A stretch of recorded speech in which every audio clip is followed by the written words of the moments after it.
दोस्तों आज के हम लोग अपने इस सेशन में शुरू करने वाले हैं फूरियर सीरीज। तो आइए शुरू करते हैं हम लोग फूरियर सीरीज के कॉन्सेप्ट को। दोस्त फूरियर सीरीज जो है एक बहुत ही मज़ेदार और एक छोटा सा यूनिट है हम लोग का इस सेशन में जो हम लोग को पढ़ना है। तो ये बहुत ही मज़ेदार और मार्क्स ऑब्टेनेबल सेक्शन है। यहाँ से आप बहुत ही अच्छे स्कोर कर सकते हो अपने एग्जामिनेशन में। तो दोस्त बात करेंगे सबसे पहले आज स्टार्टिंग से फूरियर सीरीज़ की।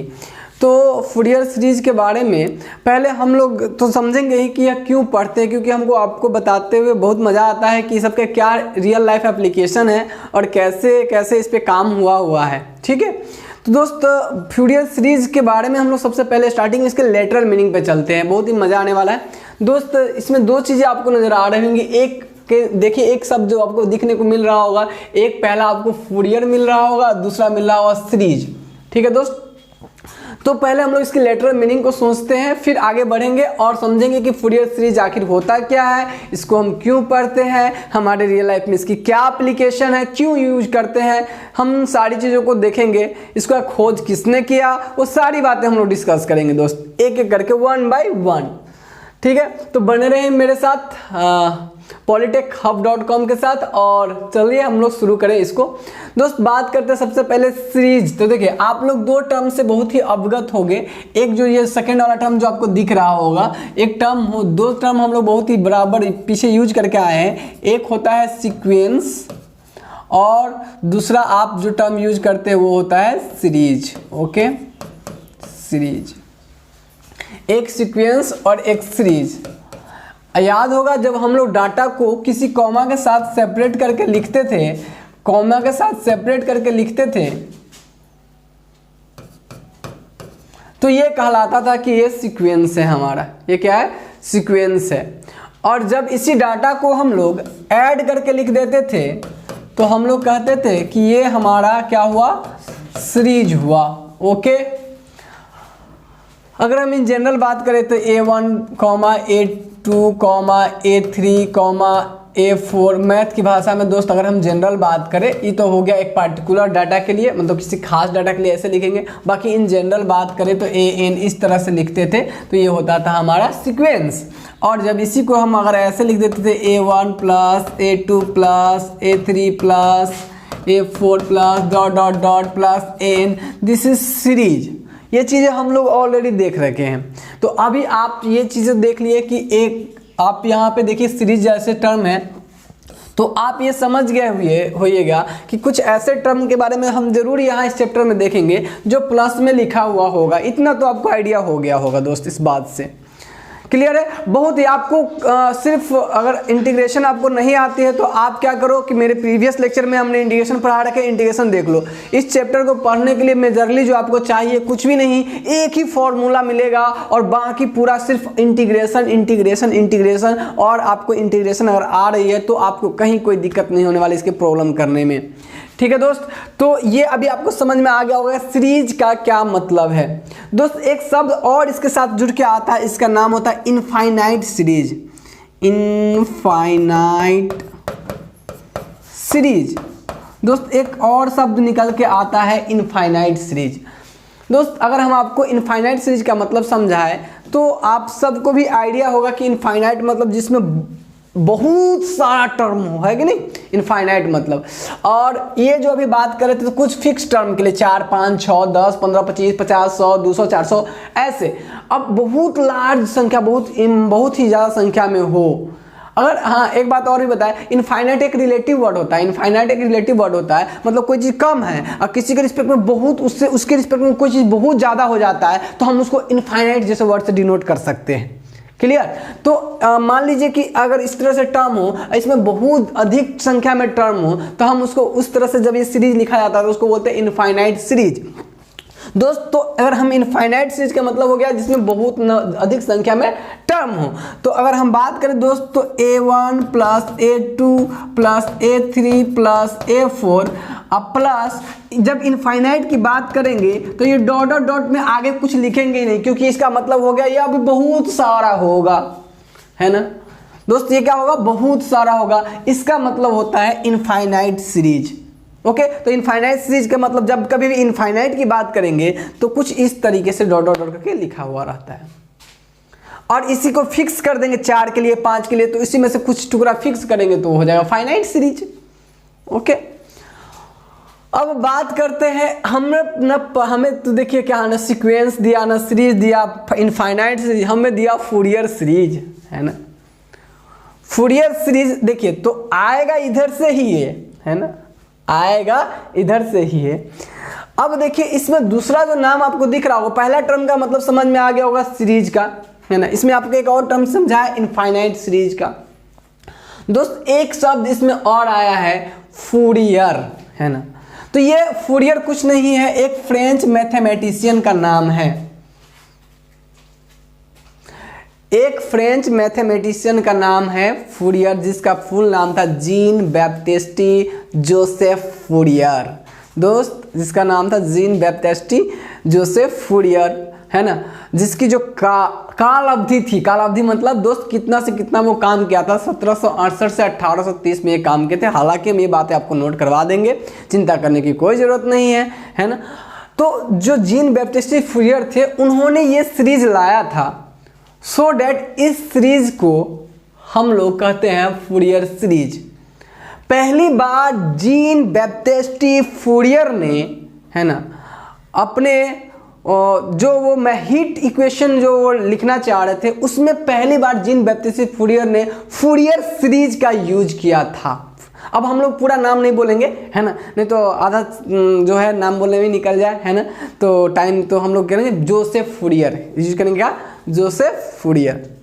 दोस्त तो उन्होंने पहली बार अपने मैथमेटिकल एक्सप्रेशन कहते हैं हीट इक्वेशन लिखने के क्रम में, है ना। आगे चल के आप लोग जब जाओगे नेक्स्ट सेमेस्टर में तो जो मैकेनिकल वाले हैं उनको हीट एंड थर्मोडायनामिक्स पढ़ने को मिलेगा, है ना। तो उन वाले बच्चों के लिए मिलेगा, कहोगे सर हम लोग क्यों पढ़ाया यार, तो खाली वहीं पे यूज नहीं होता, आज ये वाइड रेंज में यूज होता है ना। अब आपको समझाएंगे आगे जैसे जैसे चलेंगे ना हम लोग, सब बात क्लियर होते चलेगा।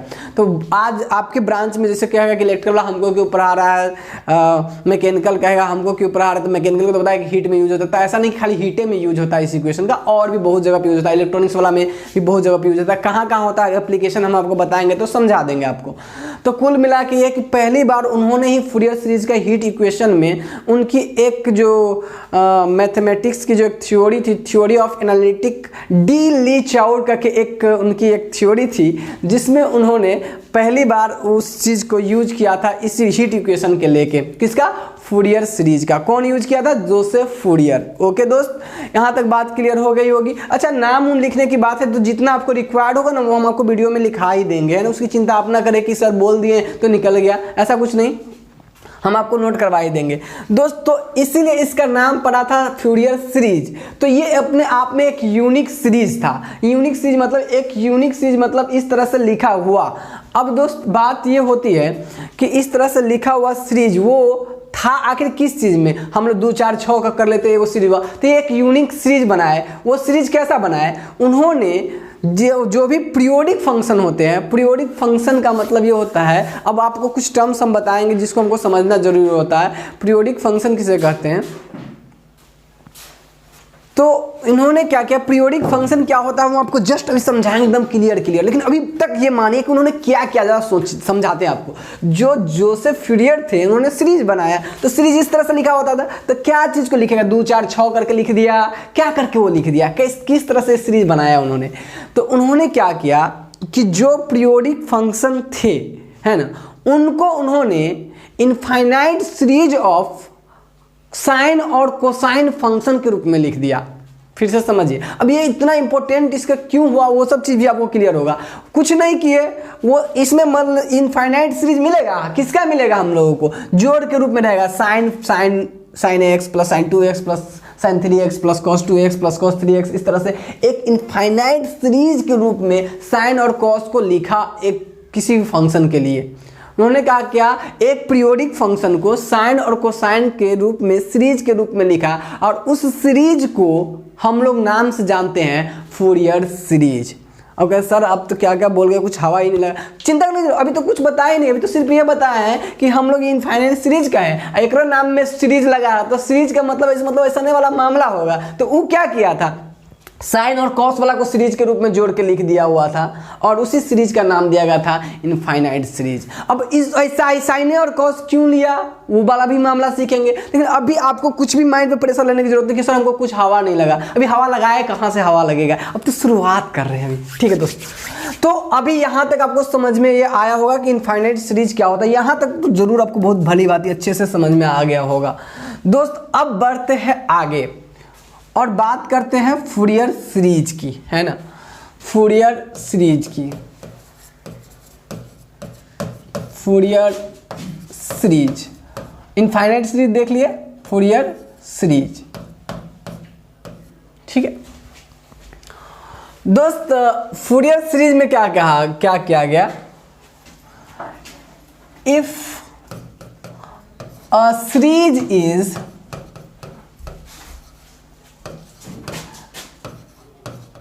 रिटेन एज, दोस्त ऐसे लिखा गया, अभी बताया क्या कि साइन और कॉस ग्रुप में ऐसे कुछ ए नॉट। अच्छा, जो सीरीज लिखाएगा दोस्त उसको हम लोग बोल सकते हैं ना कि ये हमारा एक फंक्शन होगा, है ना। बोलिए, जो सीरीज लिखा के आएगा वो क्या होगा, एक फंक्शन होगा। तो दोस्त कैसे लिखा गया, ए नॉट बाई 2 कॉस 0 इंटू का x प्लस a1, ध्यान से देखते जाइएगा, cos 1 इंटू का x plus a2 cos 2 into का x plus dot dot dot, ये आपका cos का सीरीज क्या हुआ, इनफाइनाइट सीरीज हुआ ना cos का, ठीक है, प्लस दोस्त ध्यान से देखिए इसको, कॉस, देखिए ध्यान से इसको, अब साइन में आ जाइए, a naught sine 0 into x plus a1 sine 1 into x plus a2 sine 2 into x plus dot dot dot. इस तरीके से उन्होंने एक सीरीज बनाया, वो भी पीरियोडिक फंक्शन के लेके। अभी आपको कुछ समझ में नहीं आ रहा तो चिंता ही नहीं करो, टेंशन मत लो कि आपको पता नहीं चल रहा है, पता आराम से चलेगा, आराम से देखो दोस्त। तो उन्होंने क्या किया, इस तरीके से एक सीरीज लिखा, है ना, इस तरीके से एक सीरीज लिखा और उसी सीरीज का देखो अभी सब प्लस में है पूरा और बीच में इनफाइनाइट के लिए है ना। तो यहाँ पे कॉस का इनफाइनाइट सीरीज है, यहाँ साइन का इनफाइनाइट सीरीज है, उसके टर्म में वो पूरे फंक्शन को लिखा और इसी सीरीज का नाम दिया गया फूरियर सीरीज। अब मामला अगर सर इसका ई साइन कॉस में लिख दिया, ये सब क्या कर दिया, क्यों किया, ऐसा करने से उसको क्या फ़ायदा मिल गया, हम लोग को परेशान तो नहीं कर रहा था, है ना। चलिए इस सब का एप्लीकेशन समझ में हमें आएगा, पहले अभी तो इसी बात को समझते कि इसको और क्या क्या कैसे लिख सकते हैं। तो देखो बाबू, इसी बात को स्टैंडर्ड लैंग्वेज में हमें लिखने का तरीका क्या है, इसी बात को भी लिखते हैं। अभी तत्काल ये भूल जाते हैं कि ऐसा ही वो क्यों लिखा, अब आगे बताएंगे कि ऐसा ही क्यों लिखा गया। देखिए ध्यान से सुनिए, अब cos 0 इंटू ये कितना हो जाएगा 1, cos 0 इंटू एक्स कितना होता है cos 0 हो जाएगा 1, ये हो जाएगा a नॉट बाई 2। इधर बाकी अगर बात करें बाबू तो इसको देखो ध्यान से, आपको याद होगा कि हम लोग जोड़ के लिए एक शब्द यूज करते हैं सिग्मा, जोड़ के एक शब्द क्या यूज करते हैं सिग्मा, सब पढ़ा हुआ है स्टैटिक्स में, है ना, सब स्टैटिक्स में पढ़ा हुआ होगा। तो अगर हम जैसे कहते हैं, जैसे देखो मान लो हमको अगर जोड़ना पड़ेगा 1 2 3 4 5 6 डॉट डॉट इन तक जोड़ना होता था, हम इसी बात को कैसे स्टैंडर्ड लैंग्वेज में लिखते हैं मैथ के, हम लोग कहते हैं भाई सिग्मा हमको जोड़ के सिंबल दिखाने के लिए मिलता है। अच्छा ये हम लोग दिखा देते हैं क्या, जैसे सिग्मा है तो मान लीजिए ये आपका एक्स आई है मान लीजिए, है ना, तो आई इक्वल टू कहाँ से कहाँ तक 1 to n है कि नहीं, और i का मान लिख रहा है इंटीजर 1 2 3 4 5 6, इसका जोड़ करना है कहाँ तक n तक। तो ये इसी बात को कहने का एक तरीका है कि नहीं दूसरा रूप में। तो उसी तरीके से आपका जो ये कॉस वाला है, इसको गौर से अगर आप देखिएगा, कॉस को अब गौर से देखिएगा तो देखिए a, देखिए ध्यान से a1 है तो यहाँ पर 1 है, A2 है तो यहाँ पर 2 है, A3 होगा तो वहाँ पे क्या होगा 3, A4 होगा तो क्या होगा 4। तो इसी तरह से बढ़ता जाएगा।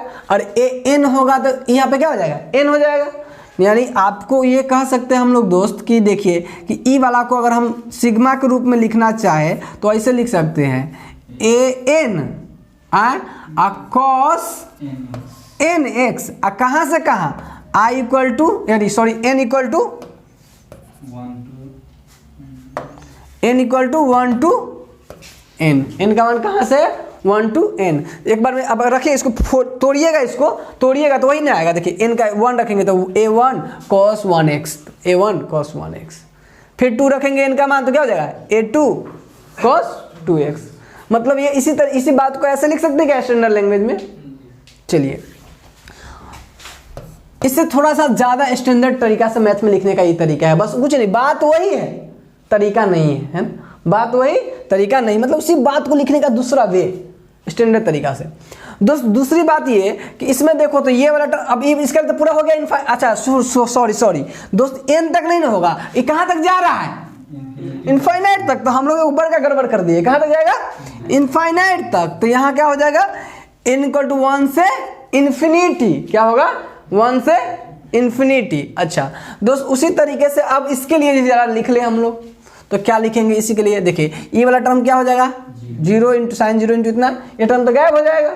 अच्छा तो ये क्या लिखेंगे दोस्त, देखो ध्यान से, इसको क्या लिखेंगे सिग्मा, ठीक है, ये भी 1 1 उसी तरीके से। तो ये क्या हो जाएगा, अच्छा ये a लिख दिए है ना बाबू, ये a लिखे है ना, तो यहाँ पर एक काम कर लीजिएगा, थोड़ा सा चेंज क्या कर लीजिएगा b लिख लीजिएगा, इसका कोफिशिएंट अलग हो रहेगा, दोनों सेम नहीं रहेगा। इसको क्या कर लीजिएगा b, क्या कीजिएगा B0 B1 B2। तो ये क्या हो जाएगा बाबू, देखो तो यहाँ से उसी तरीके से क्या हो जाएगा ये BN sign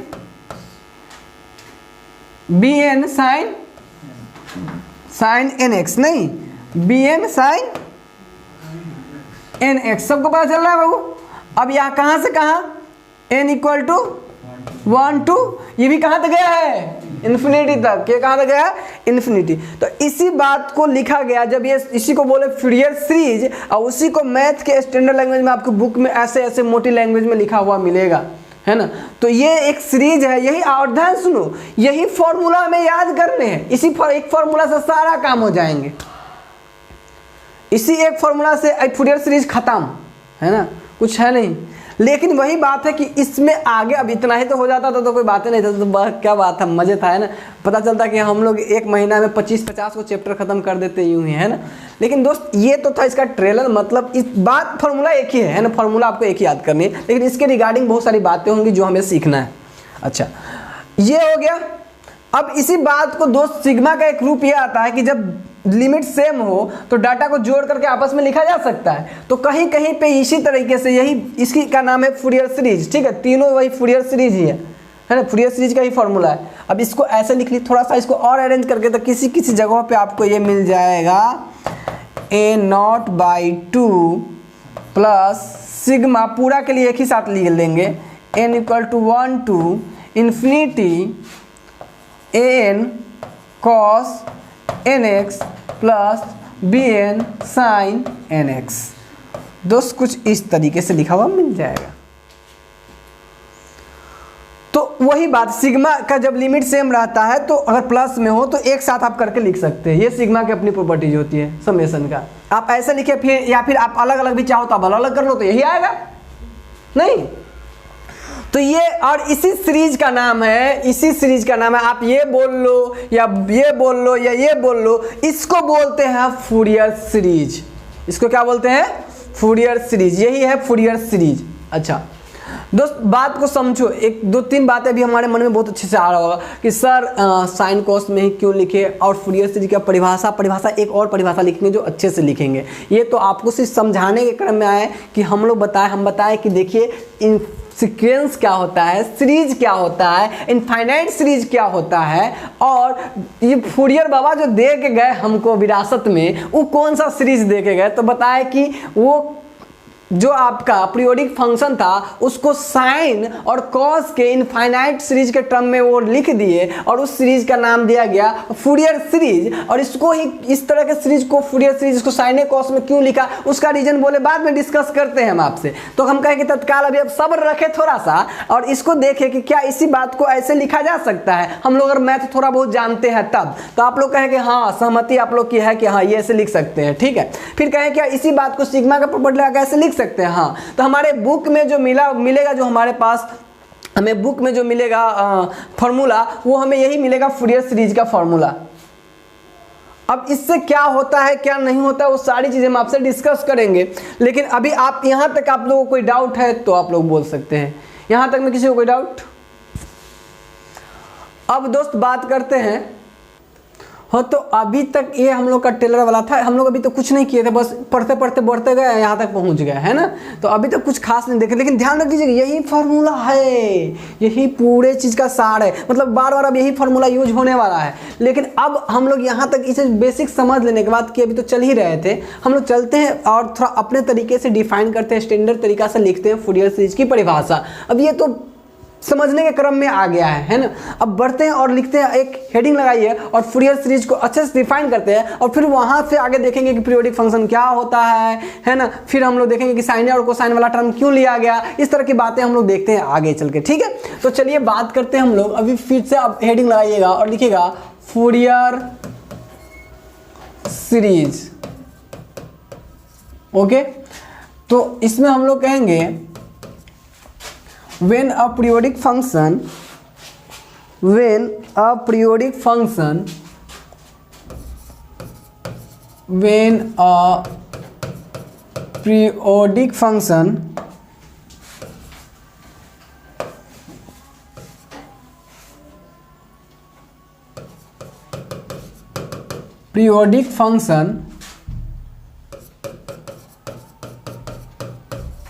is written in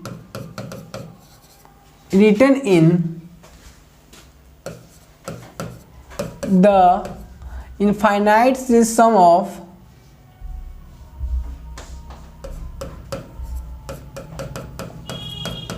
infinite series sum of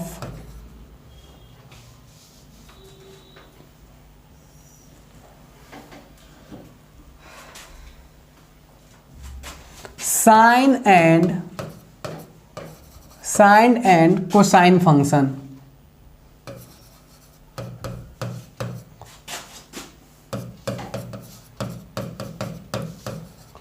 then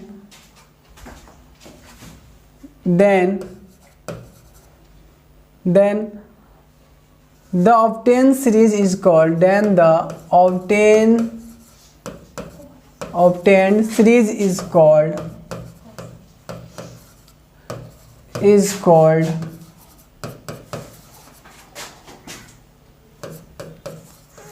Fourier series, ठीक है दोस्त।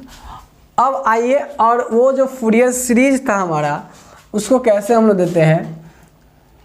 Late f(x) is the periodic function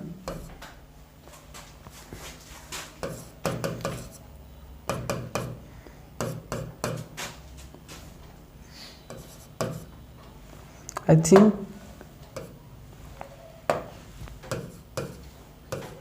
periodic function f(x) is the periodic function in interval alpha to x less than alpha plus 2 pi, then Fourier series of f(x) is given as। तब हम लोग उसके series को कैसे लिखते हैं, वो होता है f(x) is equal to sigma a0/2 plus sigma n equal to 1 to infinity an cos nx plus sigma n equal to 1 to infinity bn sin nx। इसी सीरीज को हम लोग कहते हैं फूरियर सीरीज। आप इसको नोट कर लीजिए, फिर हम इस बात को समझाते हैं और हम लोग बढ़ते हैं। ये चीज़ें, यही चीज़ तो हम पीछे लिख रखे हैं हम लोग, है ना। लेकिन हम लोग जब बुक को देखते हैं तो डायरेक्ट हमारा बुक यहाँ से स्टार्टअप रहता है और यहीं से डायरेक्ट वो फॉर्मूला लिख के काम शुरू किया रहता है। यहाँ जो हम लोग को करना है, a0 बराबर निकालना होगा हम लोग को। मेनली हम लोग को सवाल बनाते वक्त a0 निकालना पड़ेगा। वो सब क्या होता है, वो सब चीज़ अभी सिर्फ आप बात को समझने, सिर्फ अभी नोट कीजिए, फिर हम बात आपको समझाते हैं एक एक करके, A to Z, कहीं कोई दिक्कत नहीं रहेंगी। ये होता है 1/π इंटीग्रेशन ऑफ अल्फ़ा से अल्फ़ा प्लस 2π। क्या लिख रहे हो सर, अल्फ़ा प्लस 2π, ये सब क्या सब लिख रहे हैं, कुछ पता नहीं चल रहा है ना।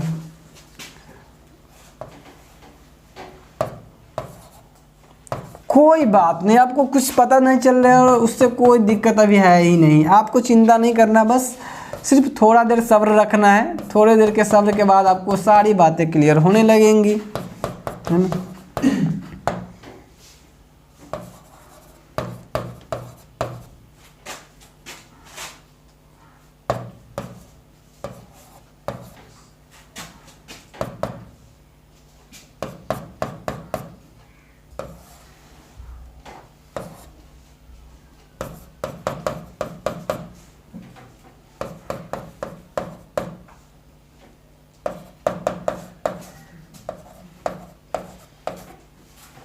पहले आप इतनी बातों को अपने कॉपी में अच्छे से नोट कर लीजिए, ये सारी चीज़ें। इस बात से नहीं घबराना है कि सर आप क्या क्या लिख दिए, अल्फ़ा पाई से 2π क्या क्या है, कुछ हवा नहीं लग रहा है। चिंता मत करो, हम हवा लगवाएंगे, है ना। कुछ भी दिक्कत नहीं होने देंगे, सब चीज़ समझाएंगे एकदम क्लियर। और एक बात और लिख लीजिए। अब चलिए, एक बार लिखने से पहले एक बार इसको हम लोग एनालाइज करने की कोशिश करते, थोड़ा सा, ज़्यादा नहीं, क्योंकि बाद में पहले पीरियोडिक फंक्शन देखने के बाद। देखिए एक शब्द यहाँ पे लिखा है कि when a periodic function is written in the infinite series sum of sine and cosine function then obtain series is called Fourier series, है ना।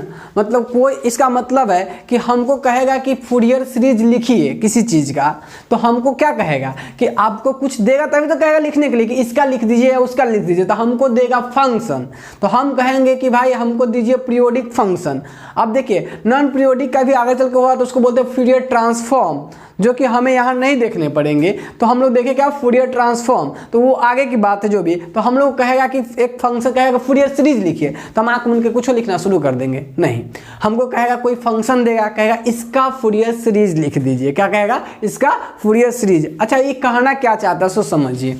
हम आपको एक मोटे तौर पे बात समझाते हैं कि जैसे आपको पता है कि 1 + 2 + 3 + 4 + 5 plus dot dot dot n का सम कितना होता है, सबको पता होगा, n × n + 1/2।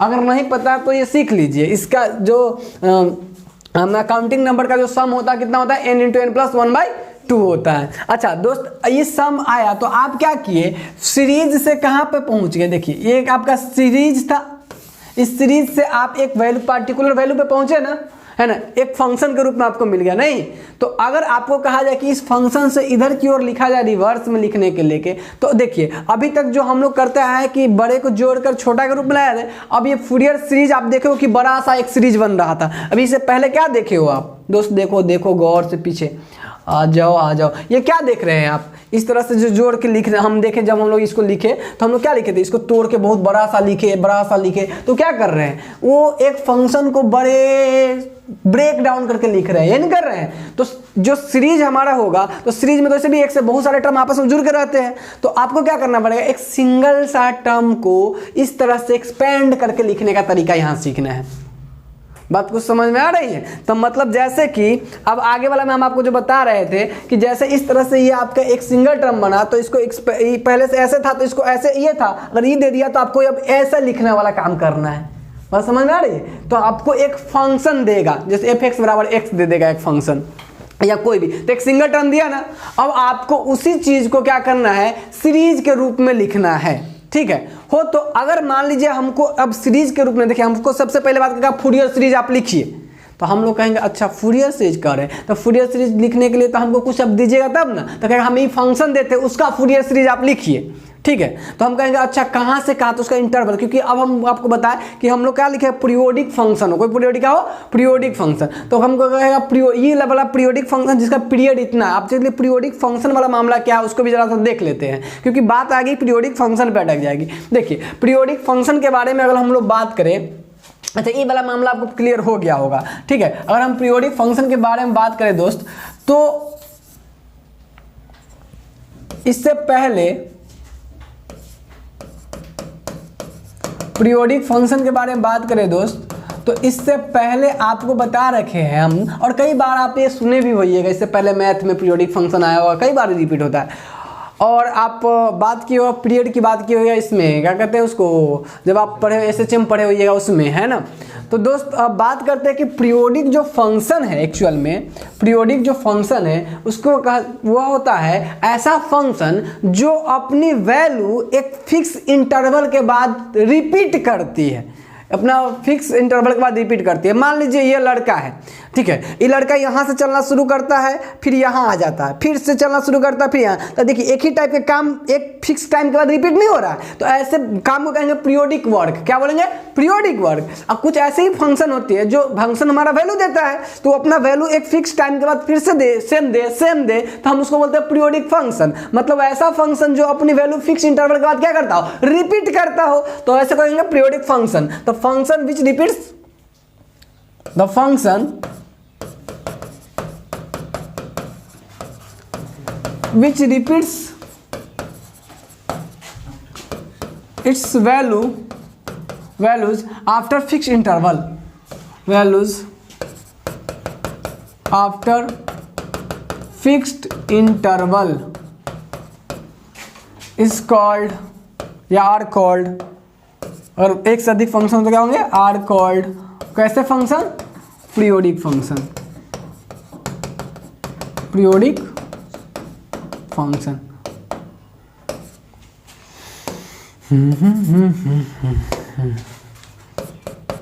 Periodic function.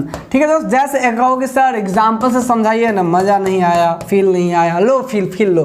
देखो दोस्त, ये देखो ये है आपका, सबको पता है साइन और कॉस का ग्राफ, कई बार बता रखे हैं, नहीं देखे तो वीडियो में मर जाइएगा, आपको ग्राफ का भी अलग बताए हुए।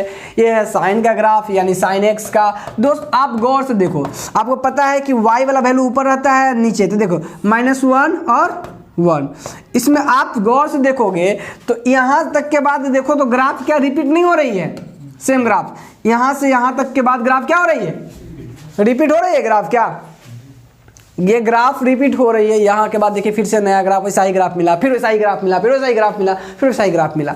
कॉस की ग्राफ आप देखिएगा, कॉस एक्स की,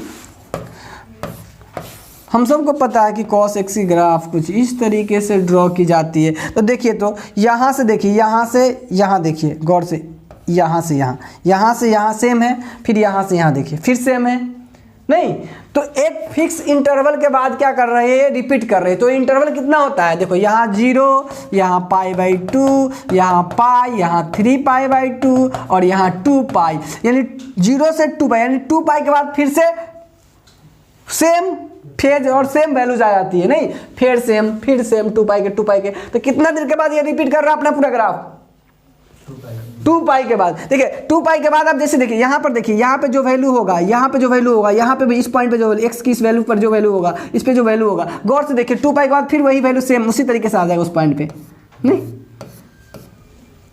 नहीं तो ये क्या होगा, एक फिक्स टाइम के बाद 2π के बाद फिर से रिपीट होना नहीं शुरू हो गया। तो ऐसे फंक्शन जो अपनी वैल्यूज फिक्स टाइम के बाद, फिक्स इंटरवल के बाद रिपीट करता है, उसको बोला जाता है पीरियोडिक फंक्शन। और जैसे एग्जांपल sin x और y बराबर sin x, इसकी पीरियड कितनी की होती है, 2 पाई की, कितने की 2 पाई की, कितना 2 पाई की। और ये cos x की भी जो होती है 0, यहाँ पे आपका हो जाता है, यहाँ पे आपका 0, ये हो जाता है 0 पे, यहाँ पे हो जाता है π/2, 3π/2, सॉरी पाई 3π/2 और यहाँ 2 पाई। इस तरीके से आपका हो जाता है। नहीं तो इसकी भी क्या होता है, y बराबर cos x, इसकी भी पाई, इसका भी इंटरवल कितना होता है cos x का, इसका भी होता है 2 पाई। इसका भी पीरियड कितना होता है, पीरियड कितना होता है इसका,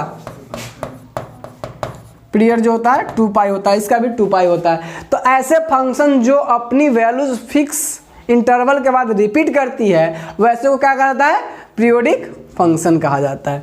तो अभी आपको पीरियोडिक फंक्शन का मीनिंग क्लियर हो गया होगा। आई थिंक कि आपको पहले से भी ये क्लियर होनी चाहिए, नहीं होगा तो हम मान के चले कि भाई नहीं ये पता है, तब जाके हम ये भी बता दिए कि पीरियोडिक फंक्शन क्या होगा, जिसकी वैल्यूज आपको फिक्स इंटरवल के बाद रिपीट होंगी।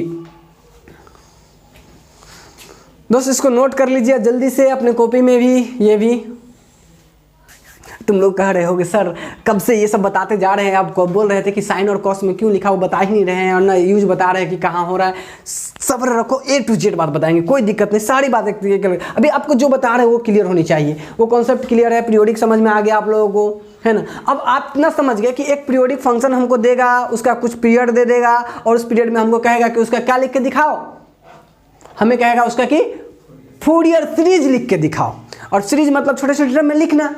अब दोस्त देखिए जो आपको हम ये लिखे हैं, ध्यान से देखिएगा, a naught a n b n जो लिखे हैं दोस्त, वो क्यों लिखे हैं सो समझिए। आपको लिखना है ये वाला सीरीज, एक्जैक्टली यही सीरीज ना लिखना है, इसी को तो हम ऐसे ऐसे करके लिख लिए। तो आपको क्या निकालना पड़ता है, यहाँ पे देखिए x तो x रहता है सीरीज में, x 2x 3x, इसमें तो हमें कोई टेंशन था ही नहीं दोस्त, है ना। यहाँ पे हमें कोई दिक्कत नहीं था, ये सब तो रहता है a1 a0 a2 b0 b1 b2, ये जो कांस्टेंट थे हमारे पास, इस कांस्टेंट की कुछ ना कुछ तो वैल्यू होगी, और वही वैल्यू हमको फाइनली पूरे क्वेश्चन में निकालना रहता है। बात को समझिए, यही a0 की वैल्यू, a1 की वैल्यू, a2 की वैल्यू, b0 की वैल्यू, b1 की वैल्यू, b2 की वैल्यू, b3 b4 bn, इस तरह से यही हम इसी की वैल्यू हमें निकालना रहता है। और ये वैल्यू निकाल के अगर हम इसमें जहाँ जहाँ है a1 a2 b1 b0 b1 b2 सब पुट कर दे तो वो हमारा फूरियर सीरीज लिखा गया, काम खत्म। जय हिंद जय भारत, है कि नहीं, समझ आ रहा। बस इतना ही दोस्त करना है हमें, मतलब ये वैल्यू निकालना है। आपको बोले कि बस यही फॉर्मूला फूरियर सीरीज है, काम खत्म। लेकिन उसमें अगला काम क्या होता है कि वही a0 a1 a2 a3 ये सब की वैल्यूज निकालना होता है। तो इसकी वैल्यू निकालने के लिए आप क्या करोगे, अब a1 की वैल्यू निकाल लोगे, b1 की, b2 की, b3 की, b4 की, इस तरह से बहुत सारे वैल्यू निकालोगे। तो हम लोग क्या करते हैं ना, चालाकी करते हैं। चालाकी क्या करते हैं, a0 की वैल्यू निकालने का तरीका देखो, ध्यान सुनो। एक a0 है, अगर हम मान लो देखो ध्यान से गौर से देखो, अब a0 कैसे निकालते हैं, तो बहुत ही सिंपल तरीका होता है कि हम लोग क्या करते हैं, पाई रख देते, 1/π एकदम फिक्स रखना है, 1/π। a0 निकालना आपको, मेनली आपको क्या करना है, पूरे में a0 निकालना है। अब कहोगे सर an आप निकाले a1 a2, देखो हम an निकाल लेंगे ना, तो n जहाँ जहाँ भी फार्मूला में आएगा इंटीग्रेशन करने के बाद, तो जहाँ में n1 रहेगा तो 1 रख देंगे, तो a1 जहाँ जहाँ n रहेगा वहाँ 1 रख देंगे और a1 निकल जाएगा। फिर a2 निकालना होगा तो 2 रख देंगे n की जगह पे, तो a2 निकल जाएगा। तो एक के बार में हम ये फार्मूला इसे इंटीग्रेट करके a1 a2 a3 सब निकल जाएगा यहाँ से। जहाँ भी b1 b2 b3 bn करेंगे ये भी सब निकल जाएगा यहाँ से। तो मेन मामला ये है कि हम a1 का फार्मूला, b1 का फार्मूला, इसे अगर आप अलग अलग भी लिखना चाहो तो लिख सकते हो। a1 बराबर क्या हो जाएगा, 1/π अल्फा से अल्फा प्लस 2π fx n की जगह पे 1 हो जाएगा, ये बन जाएगा। फिर 2 रखें तो फिर 2 को बनेगा। तो हम पूरा अलग अलग इंटीग्रेशन क्यों करने जाएंगे उतना, हम लोग क्या करेंगे, हम लोग एगो इंटीग्रेशन इसका करेंगे, n के लिए निकाल लेंगे, उसी में रख के a1 a2 a3 जिसका वैल्यू निकालना होगा हम निकाल लेंगे।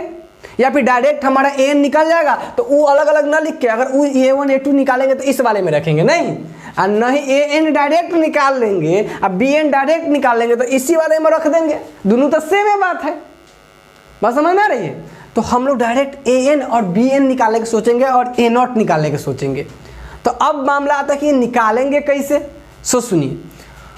मामला ये है कि निकालने के लिए आपको 1/π रख लेना है आराम से, कोई दिक्कत नहीं होनी चाहिए इसमें। 1/π रख लेंगे, ठीक।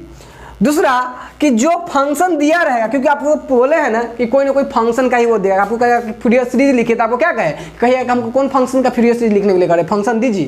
तो जो फंक्शन दिया रहेगा उस फंक्शन का करना है इंटीग्रेशन, उस फंक्शन का क्या करना है, इंटीग्रेशन। अच्छा दोस्त ये क्या दिए हैं, अल्फा से अल्फा प्लस 2 पाई लिमिट है। अब लिमिट मतलब होता है कि देखिए इसका जो आपका जो पीरियड है वो 2 पाई है, क्या है 2 पाई है।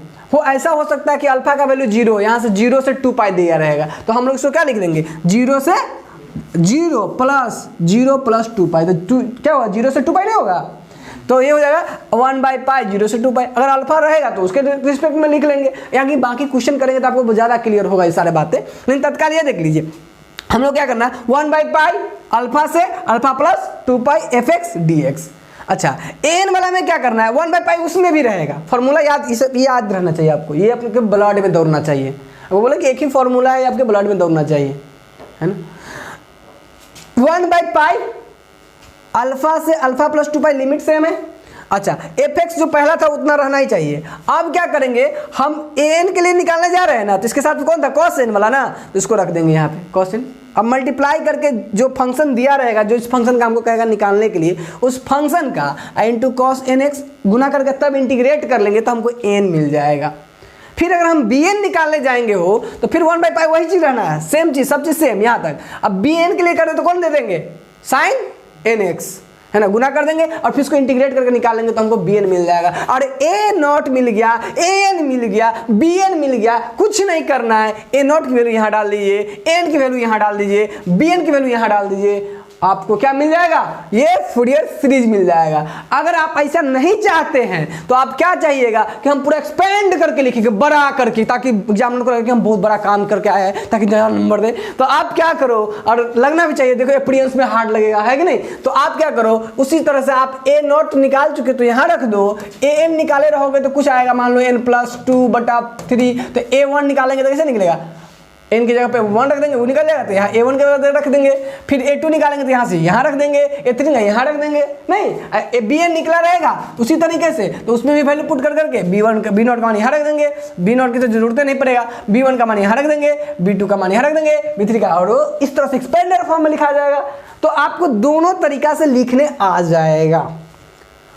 ये था ऑल अबाउट, तो अभी बेसिक टर्म्स जो था जिससे हम लोगों को काम करना और कैसे करना है हम आपको अप्रोच बता दिए। अब मामला ये आता है कि सर वो जो फूरियर बाबा थे उसको साइने कोस कहले दिखाई दिया, वो दूसरे टर्म में भी तो लिख सकते थे, है ना। हो तो बात यह है कि हम लोग का यही कहना होगा कि सर ये जो इसका फूरियर का था सेटिंग था साइन और कोसाइन से, क्या कि साइन कोसाइन के टर्म में लिखा, मामला ये आता है ना, कि फूरियर का क्या रिश्तेदारी लगता था साइन कोसाइन में, जो उसके साइन कोसाइन को लेकर लिख दिया। ये अदर चीज़ के भी लेकर लिख सकता था, बहुत से सारा फंक्शन था, टेन इनवर्स था, कॉट इनवर्स था, बहुत सारी चीज़ें थी। हो देखिए मामला समझिए, पूरे एक्चुअल में क्या होता है कि जो आप देखोगे तो साइन और कोसाइन जो हमारा होता है ना, साइन और कोसाइन जो हमारा होता है, खुशी का राज क्या है ना, खुशी का राज है कि लाइट कटी हुई थी फिर से आ गई है ना।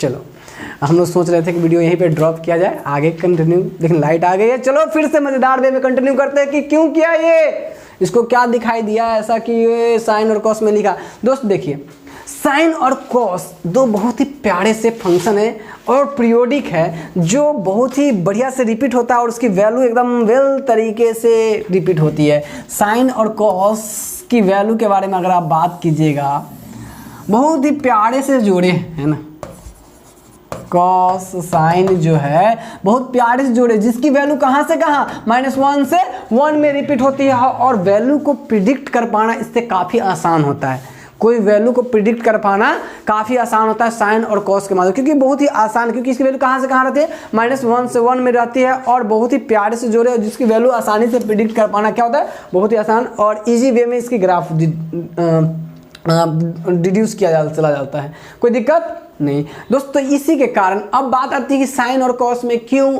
एक रीजन और भी। देखिए दोस्त होता क्या है एक्चुअल में, इस सब का ऐसा करने के पीछे रीजन क्या है, हम चाह रहे थे कि देखिए जो आप वाइब्रेशन पढ़े हो, SHM जानते हो, सिंपल हार्मोनिक मोशन, जब कोई भी चीज़ वाइब्रेट करती है या ऑसिलेट करती है तो उस केस में आप देखोगे कि उसकी जितनी वैल्यूज होती है वो फिक्स टाइम के बाद रिपीट होती है। ज़्यादातर आप केस जब देखोगे तो उस केस में क्या होती है, जब कोई भी चीज़ वाइब्रेट करती है या ऑसिलेट करती है कोई भी चीज़ तो उसके अंदर क्या होती है, वो फिक्स इंटरवल के बाद उसकी सारी चीज़ें क्या होती है, रिपीट होती है। तो पीरियोडिक मोशन की तरफ वो पहुंचता है, पीरियोडिक वैल्यू की तरफ वो पहुंचता है। तो हम लोग क्या करते हैं कि अब देखो जो मोशन होगा वो हर समय जब वाइब्रेशन होगा तो हर तरीके का वाइब्रेशन होता है। कुछ ऐसे हो रहा है, कुछ ऐसे ऐसे ऐसे हो रहा है, कोई ऐसे ऑसिलेट हो रहा है। तो सब पीरियोडिक मोशन जो करती है वो अलग अलग तरीके से करती है, तो उसकी जो फंक्शन होती है वो अलग तरीके से रहती है। और हम चाहते हैं सब अलग अलग तरीके से रहेगा तो वहाँ पे स्टडी करना, एनालाइज करना डिफिकल्ट होता है। तो हम लोग चाहते हैं कि साइन और कॉस एक बहुत ही आसान सा और एक अच्छा सा फंक्शन है जिसको हमें आसानी से समझ में आ जाता है। तो क्यों ना एक काम किया जाए कि इसको ना एक सिंपलर वे में जो भी फंक्शन जो आपका पीरियोडिक मोशन हो रहा है, जो फंक्शन के रूप में हो रहा है, तो उस फंक्शन सबको एक सिंपल तरीका में रिप्रेजेंट कर लिया जाए, एक सिंपल साइन और कॉस के रूप में रिप्रेजेंट कर लिया जाए ताकि वो हम उसको आसानी से और भी अच्छे तरीके से समझ सके।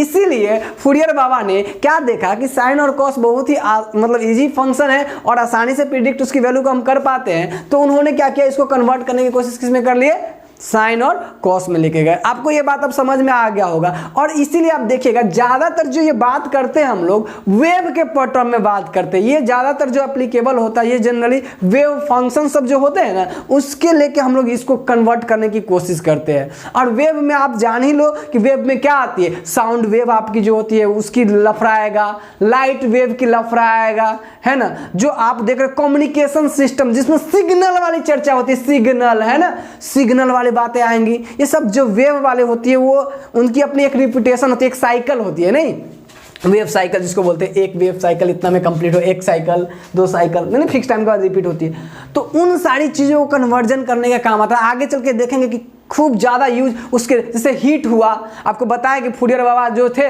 वो हीट के लेके सबसे पहले फूरियर सीरीज का यूज किए थे। तो क्या है हीट, क्या होता है, हीट से जो रेडिएशन निकलती है, रेडिएशन मतलब जो हीट जो होता है वो आपके पास जब पहुंचती है तो इमिटेड लाइट के रूप में निकलती है ना, रेडिएशन के रूप में। तो वो रेडिएशन ट्रेवल करती है जब फॉर्म ऑफ वेव ट्रेवल करती है ना, बस समझ रहे, तो उन्हीं को लेके वो सिंपलर फॉर्म में उसको रिप्रेजेंट करने की कोशिश कर रहे थे। क्या बात क्लियर हो गया कि क्यों लिखा गया साइन और कॉस में, ये बात आपको अच्छे से समझ में आ गया होगा दोस्त।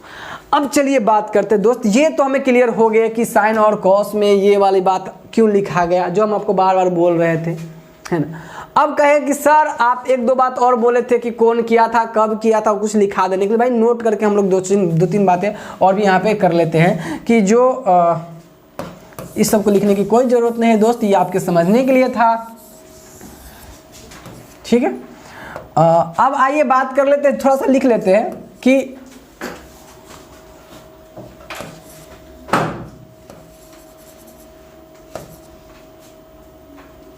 Jeans बैप्टिस्टी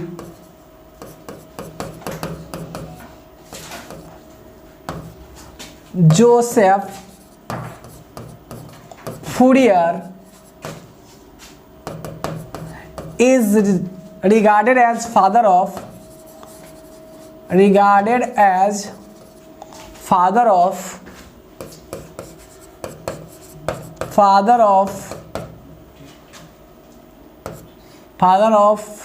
Fourier series, okay, Fourier series. दोस्त दूसरी बात ये है कि इसकी जो वर्किंग ड्यूरेशन थी, जो इनकी जो 1768 से 1830 रही है। और वैसे भी 1830 का जो पीरियड था ना मैथमेटिक्स के लिए गोल्डन टाइम था, है ना।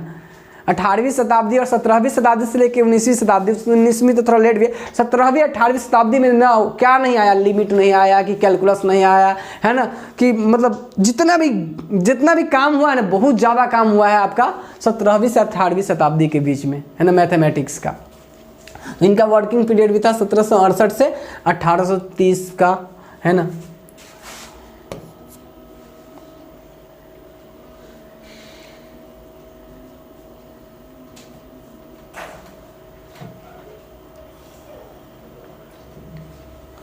इन्होंने पहली बार अपनी बुक जो थी, इनकी जो थ्योरी थी he uses first time Fourier series या फिर Fourier, Joseph Fourier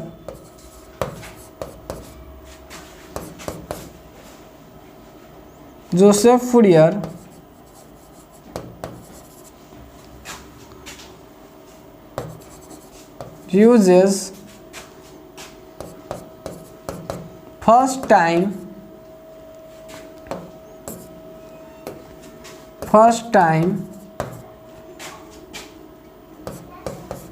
Fourier series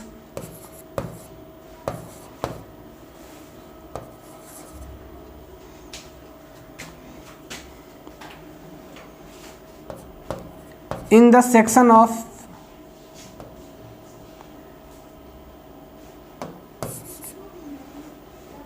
for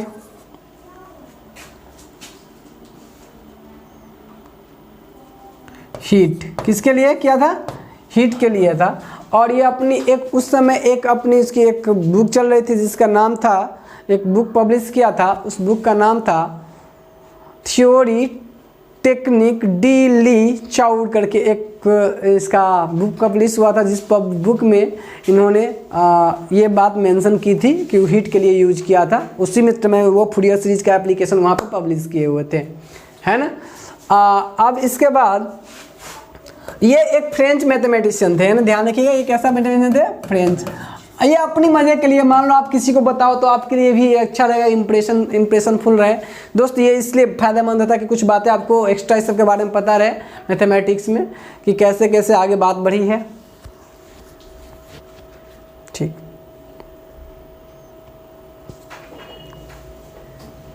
अब एक बात और हम लोग को सीख लेना चाहिए कि जो इंटरवल होगा हम लोग के यहाँ पे, फूरियर इंटरवल जिसको हम लोग बोलेंगे, वो क्या क्या दे सकता है ना। तो आइए हम लोग एक चीज़ देखते हैं और भी, क्या चीज़? फूरियर इंटरवल, है ना, फूरियर इंटरवल।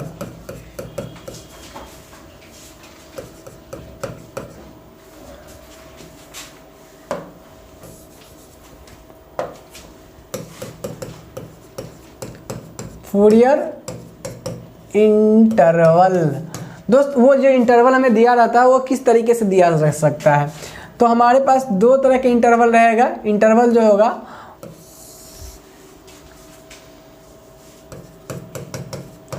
सीरीज का हमारे पास कुछ कितने तरह, दो तरह से। एक आपका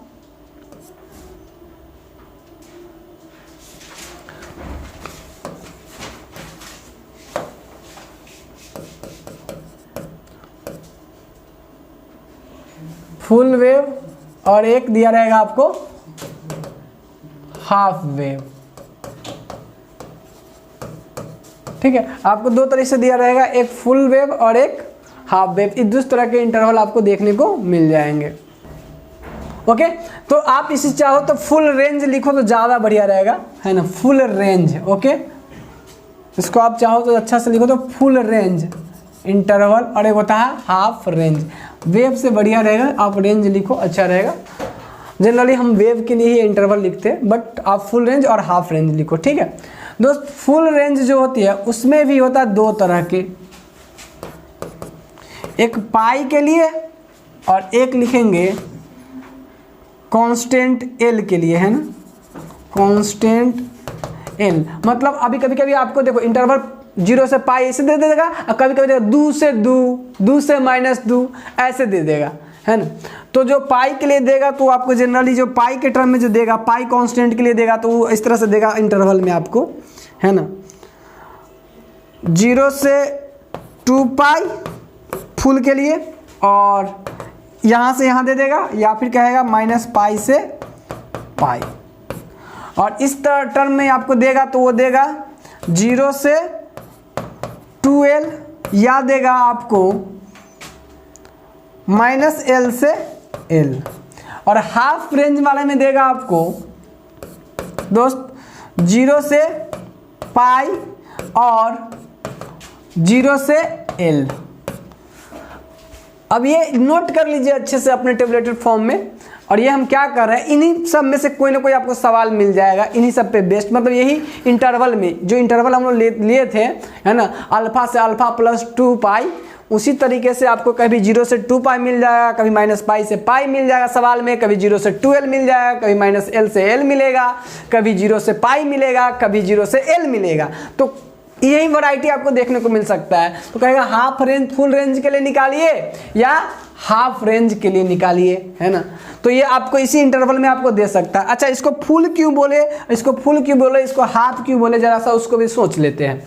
दोस्त ध्यान से देखिए, आपको पता है ऑलरेडी ये होता है 0, ये होता है पाई बाई 2, ये होता है पाई, ये होता है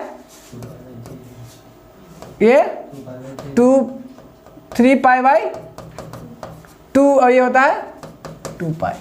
क्लियर है क्या ये दोस्त? अब ध्यान से देखिए, 0 से स्टार्ट करेंगे, अगर कोई वेव होगा बनेगा, अगर 0 से स्टार्ट करेंगे तो देखिए सर्कल क्या हो जाएगा, कंप्लीट।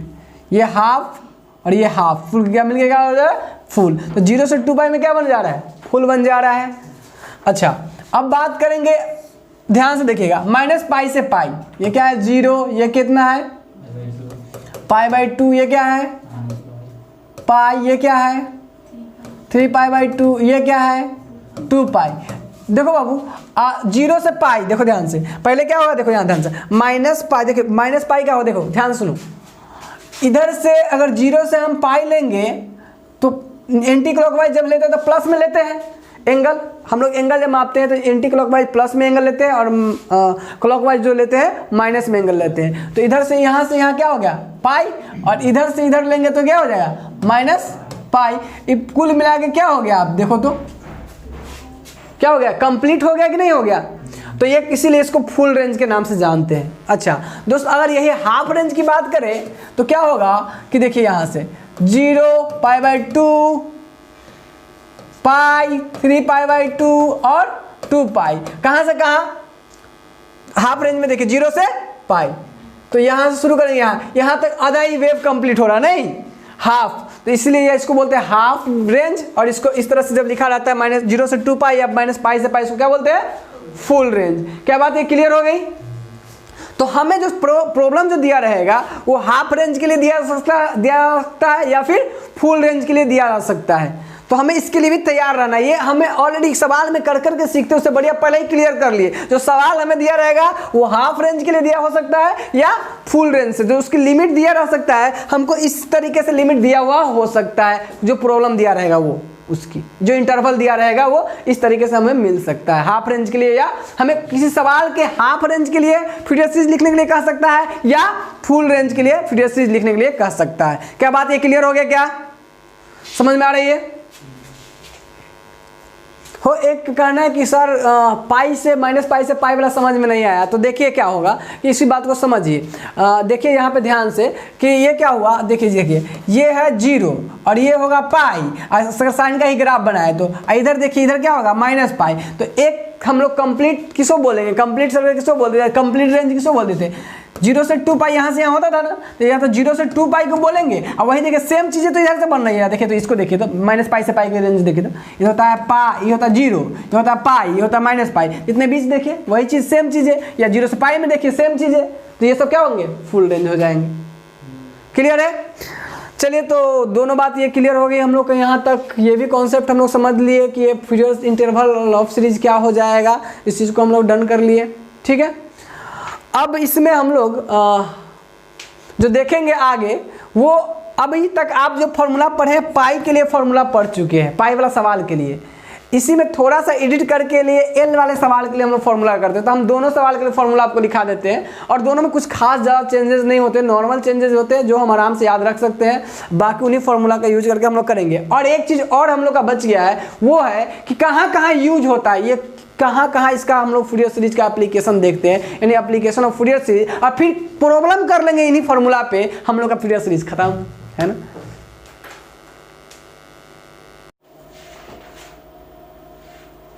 दोस्तों अभी तक हम लोग जो देख लिए थे क्या कि हाफ रेंज फुल रेंज ये सब क्या होता है, इसमें सवाल कैसे दिया रहेगा, है ना।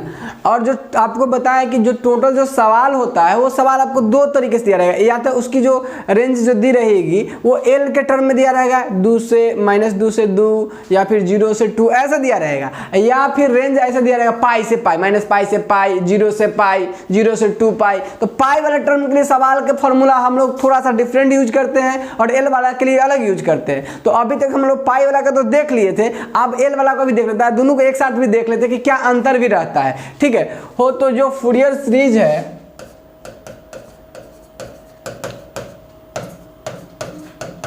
उसमें हम लोग दो लेवल पे फॉर्मूला अप्लाई करते हैं। जब मतलब प्रॉब्लम आपको इसी दोनों लेवल पे मिलेगा, या तो एल के टर्म में या फिर पाई के टर्म में। 4l लंबाई के टर्म में दिया रहेगा तो ये वाला फॉर्मूला यूज करेंगे, और 4 पाई ये वाला फॉर्मूला यूज करेंगे। अभी कैसे करना है, सवाल बनाना है, वो आपको चिंता नहीं करना है। जो हम पढ़ा रहे हैं बस अभी उतना ही देखना है, उससे ज़्यादा सोचने की कोई ज़रूरत नहीं है। बस देखिए, तो ये क्या होता है, ये इसमें जो फूरियर सीरीज दिया जाता है ना, जो हम लोग कुछ इस तरीके से लिखते हैं a0/2 प्लस सिग्मा, ठीक है, सिग्मा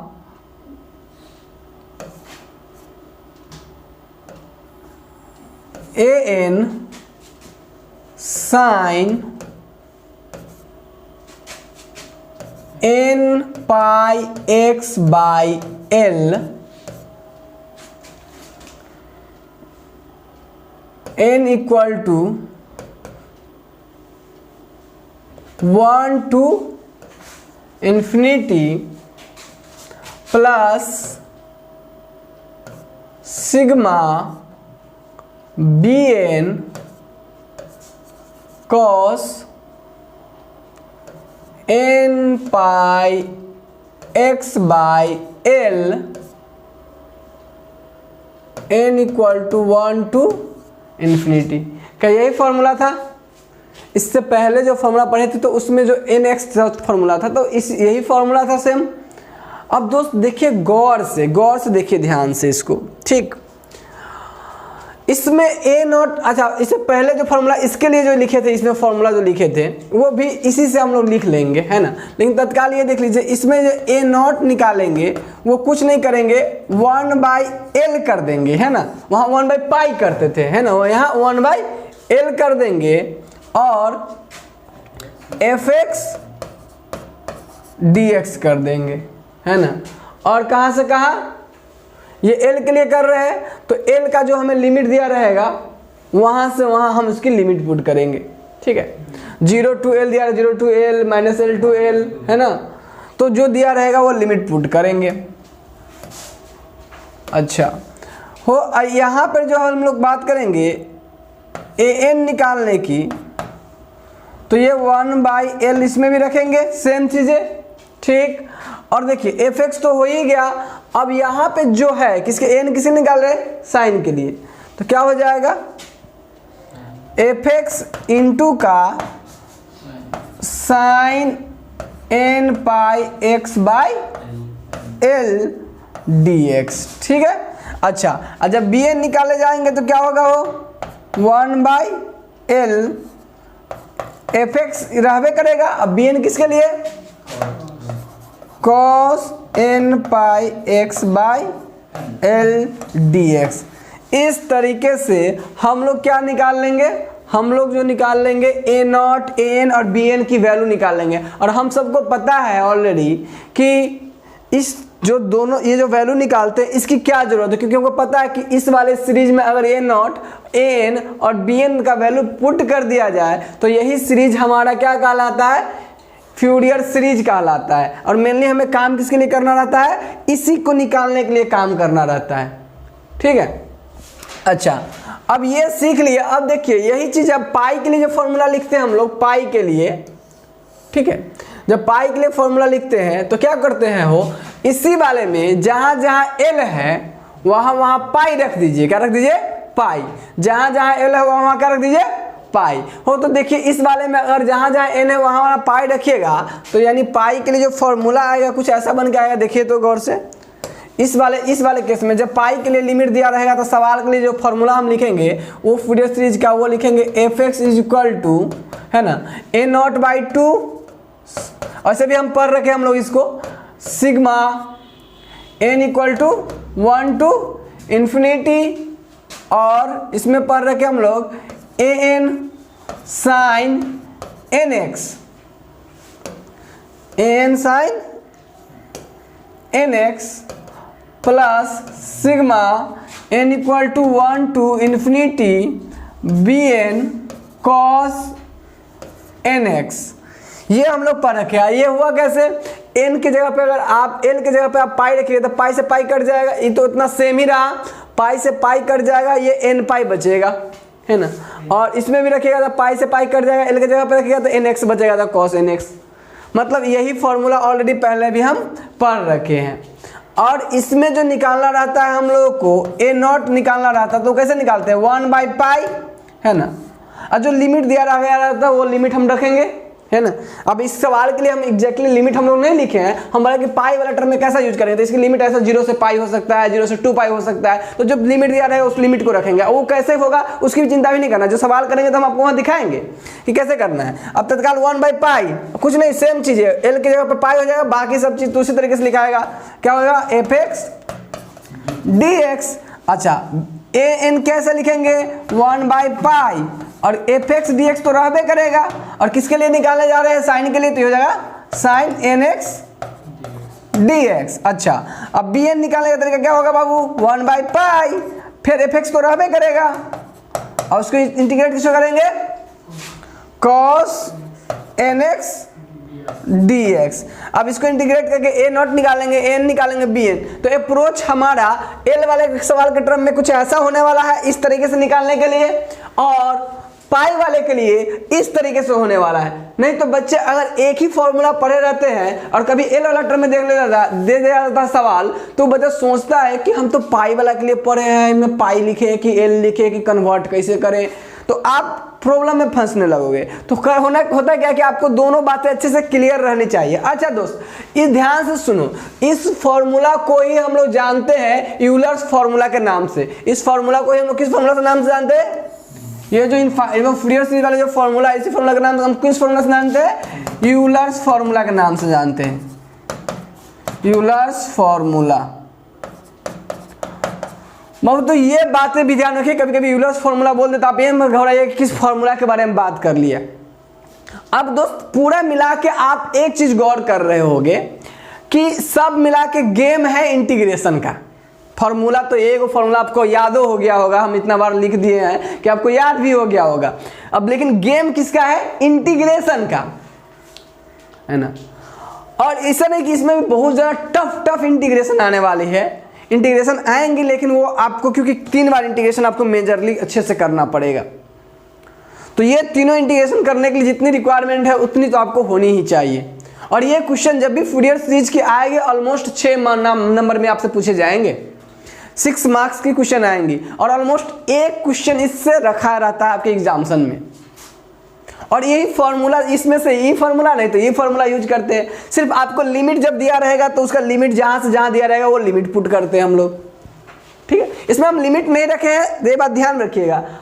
इसके पीछे रीजन क्यों, क्योंकि लिमिट हमें दिया नहीं, हम सिर्फ आप बताएं कि जब एल वाला सवाल दिया रहेगा तब कैसे करेंगे। अच्छा सवाल में आपको दिया रहेगा कि 0 to 5 करना है, 0 to 2 करना है, तो जो भी दिया रहेगा वो लिमिट पुट करेंगे। यहाँ इसमें दिया रहेगा कि -0 से पाई करना है, 0 से 2 पाई करना है, या -पाई से पाई करना है, तो -पाई से पाई रखेंगे, -पाई से पाई रखेंगे, -पाई से पाई रखेंगे। बात क्लियर हो गया। यही दोनों फॉर्मूला हम यूज करेंगे। एल वाला दिया रहेगा तो ये, पाई वाला दिया रहेगा तो ये। क्लियर दोस्त, बात समझ में आप लोगों को आ रही होगी। अब ये चीजें, यही फॉर्मूला हमें यूज करनी है दोस्त। अब इसमें एक चीज आएगी, इंटीग्रेशन का गेम आएगा। तो कुछ कॉन्सेप्ट अगर हमें पता हो तो उस गेम्स को हम आराम से खेल सकते हैं, है ना। क्या वो कॉन्सेप्ट क्या है, जैसे कि आपको इसमें 1-2 चीजें इसमें आएंगी। इवन ऑड पता रहेगा ना तो बहुत कभी कभी मजा आता है। कभी कभी इवन ऑड फंक्शन अगर हमको दिख जाता है तो ऑड फंक्शन का इंटीग्रेशन -a से अगर कोई सवाल दिया है तो उसमें 0 होता है, तो फटाक दे टर्म में 0 हो जाएगा। तो मतलब आपको इवन ऑड की गेम कभी कभी आ सकता है, तो आपको पहचाने तो हम जो भी रिक्वायर्ड चीज़ें हैं, है ना, मतलब अब इस पर काम करने के लिए जो रिक्वायर्ड चीज़ें हैं, क्योंकि अब ये खत्म हो चुका है दोस्त। बात ध्यान से सुनिए, खत्म कैसे, क्योंकि नेक्स्ट लेक्चर में हम आएंगे आपके साथ प्रॉब्लम करवाएंगे इस फॉर्मूला पे। ये चैप्टर फिनिश्ड, जितना पढ़ना है आप गौर से देखना, सारे चीज हमने डिस्कस कवर कर रखे हैं, तो आपको ज्यादा कोई दिक्कत नहीं होने वाली है। सिर्फ हम लोग इसको प्रॉब्लम करके इसको सीखने की कोशिश कर लेंगे कैसे इस फॉर्मूला को अप्लाई करेंगे, बस कंप्लीट है। और 100% अगर आप करके जाते हो तो आप एग्जामिनेशन में बना के ही आओगे, ठीक है दोस्त। तो हमें उसके लिए, इसके लिए जो जरूरी चीजें हैं अभी काम को करने के लिए, ये वाला टर्म, अब उन चीजों को सीख लेते हैं और फिर इसके लास्ट में देख लेंगे एप्लीकेशन इसका कहाँ कहाँ होता है, उन चीजों को समझ लेंगे। बाकी हम लोग का कॉन्सेप्ट क्लियर, मतलब कि जो फूरियर सीरीज है उसको कहाँ कहाँ हम यूज करते हैं, अभी प्रेजेंट में चल रहा है सिनेरियो, उस सिनेरियो में कहाँ कहाँ यूज करते हैं। ठीक है बाबू, तो देखो अब बढ़ते हैं आगे और देखते हैं कि हमको जो कह सकते हो बेसिक रिक्वायरमेंट जो कह सकते हो, या फिर कह सकते हो नोट वाला जो पॉइंट है उसको नोट करके लिखने के लिए, या basic concept for Fourier series, ये आपको अलग से इसलिए बता दे रहे हैं क्योंकि ये आएगा ना तब आप अच्छे से काम कर पाओगे, नहीं तो इसकी कैलकुलेशन भी थोड़ी अच्छी होती है तो उसमें आप फंस जाते रहोगे। अगर हम जो बता रहे हैं, देखिए आपको इंटीग्रेशन तो आ ही रही होगी, लेकिन उसमें भी कुछ जो खास इस तरह के सवाल में जो खास रूप में जो इंटीग्रेशन यूज होता है उस सबको हम लोग देख लेते हैं। ठीक है, तो सबसे पहली बात यह है कि आपको कुछ वैल्यूज याद होनी चाहिए। पहले भी इंटीग्रेशन वाला ही बात कर लेते हैं। ठीक है, जैसे आपको इंटीग्रेशन की जो कुछ फॉर्मूला है वो आप करके नहीं याद, डायरेक्ट याद होने चाहिए। वो तो आपको पता है कि by part rule u into V D X, आपको पता है ऑलरेडी कि फर्स्ट फंक्शन और सेकेंड फंक्शन मानना है, फर्स्ट को छोड़ना है, सेकेंड का इंटीग्रेशन करना है, माइनस बड़का इंटीग्रेशन देंगे, यानी बड़ा सा कोई चेंज नहीं होता वैल्यू, आपको पता ही ऑलरेडी डी यू बटा डी एक्स, और क्या करेंगे फिर वी डी एक्स का होल इंटीग्रेशन। ये फॉर्मूला हम सबको भली बात बहुत अच्छे से पता है। ठीक है, हम लोग ये फॉर्मूला जानते ही है। ठीक, इसकी भी जरूरत पड़ेगी कभी कभी, लेकिन आई थिंक कि इसकी जरूरत आपको हम रेयरली ही पढ़ने देंगे क्योंकि इसका एक मोस्ट जनरल फॉर्मूला है, वो हम आपको लिखाने जा रहे हैं। ठीक है, तो आपको इसकी जरूरत रेयरली ही पड़ने वाली है। दूसरा आपको क्या करना है कि इसी पे एक इंटीग्रेशन आती है e x into sine B x D x, और एक इंटीग्रेशन आती है दोस्त ऐसा इंटीग्रेशन ऑफ ई के power X cos B x D X. ठीक है दोस्त, ये इंटीग्रेशन ये आपको फिर करके बाय पार्ट रूल से करके नहीं जाना है, डायरेक्ट याद होनी चाहिए, इसको डायरेक्ट यूज करेंगे हम। अगर कहीं ऐसे इंटीग्रेशन आया तो डायरेक्ट यूज करेंगे, ना कि बाय पार्ट से करेंगे, फर्स्ट फंक्शन सेकंड फंक्शन, फिर बहुत टाइम लगेंगे क्योंकि आपको पता है 3 इंटीग्रेशन करना है, तीनों अच्छा रहेगा और लिमिट पुट करके करना है ना, डिफरेंट इंटीग्रेशन करना रहेगा तो टाइम लगेंगे। तो आपको करना क्या है कि ई वाला फॉर्मूला डायरेक्ट अभी देखो आराम से एकदम ब्लड में होने चाहिए। क्या करना है दोस्त, बहुत ही आसान होता है। ई के पावर एक्स ऊपर लिख लो, दोनों फॉर्मूला हम एक साथ लिख रहे हैं, ई के पावर एक्स। ठीक है, नीचे में दोनों का सेम होता है, नीचे में a है और b दो कांस्टेंट है तो ये a स्क्वायर होता है और b स्क्वायर होता है, नीचे में दोनों का सेम होता है। ठीक है, अब क्या होता है यहाँ पे इनटू में, ठीक है ध्यान से देखो, साइन बी एक्स है ना, sine B X minus cos B X, दोनों सेम लिख लेना है। देखो हम अभी याद रखने का तरीका बता देते हैं, है ना, कि कैसे आपको याद रहेगा। साइन बी एक्स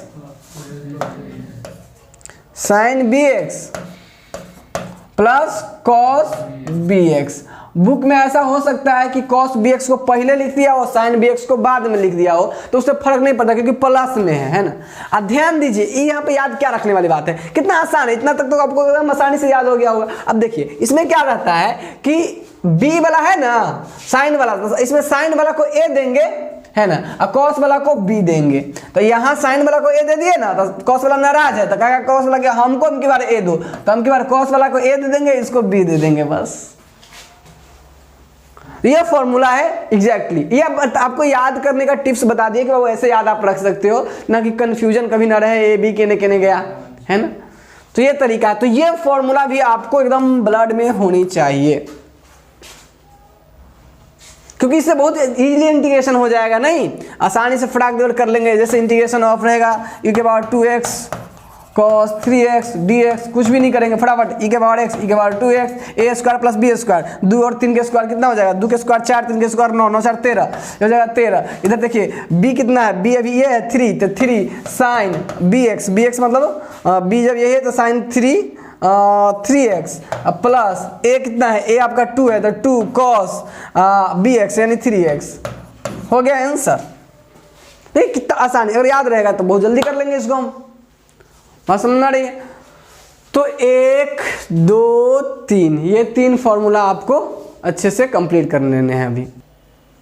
दोस्त यहाँ तक तो बहुत अच्छे से हम लोग क्लियर हो गया। अब देखिए बाई पार्ट वाला में थोड़ी लफड़ा होती है ना। तो यहाँ पे एक कॉन्सेप्ट बहुत मज़ेदार जो हम आपको सिखाने जा रहे हैं, बहुत ही आसान और आपको मज़ा आ जाएगा सीख के भी, है ना। लेबनीज का एक जनरल रूल है बाई पार्ट का, है ना। बाई पार्ट का एक जनरल रूल है। देखिए अभी आप बड़ी ध्यान से देखिए, आप मजे से थोड़ा सा देखिए, ये नोट कर लीजिए अच्छे से। पहले आप स्क्रीनशॉट ले लीजिए, 1 2 3 क्लिक, ओके ठीक है दोस्त, बढ़ते हैं आगे। अब इसको क्लिक कर लिए हैं आप, तो बढ़ते हैं आगे। और नेक्स्ट देखिए, ध्यान से देखिए कि एक लेबनीज का जनरल रूल होता है। जैसे आपको बाई पार्ट सबको बहुत मजे में पता होगा, तो ई के पावर x जब हम करते हैं तो हमको एक बार इंटीग्रेशन करना पड़ता है नहीं, बहुत ही आसानी से एक बार इंटीग्रेशन किए, बाई पार्ट लगाए, काम खत्म। जब स्क्वायर वाला आ जाता है तो हमको याद होगा हम लोगों को कि इसमें 2 बार इंटीग्रेशन लगाना पड़ जाता है। अच्छा, तो अगर 5 बार दे दे तो 5 बार लगाना पड़ जाएगा, है कि नहीं हो। तो एक फॉर्मूला आती है जिसको हम लोग तो लेबनीज का general integration rule for the by part, है ना। लेबनीज का general integration rule for by part, वो फॉर्मूला सीख लेंगे तो एक लाइन में इसका इंटीग्रेशन लिखा जाएगा। वो सर क्या पावरफुल टूल है। आइए देखते हैं हम लोग। ऑब्जेक्टिव में इस सब का आंसर लिखने में आपको बड़ी काम आएगा, है ना।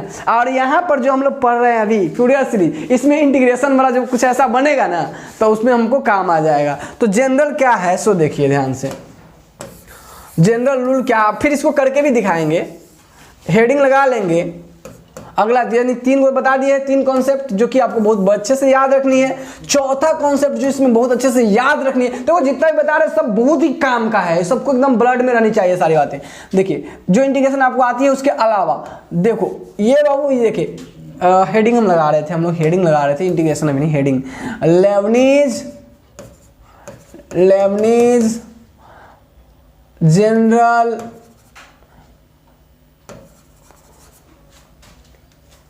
रूल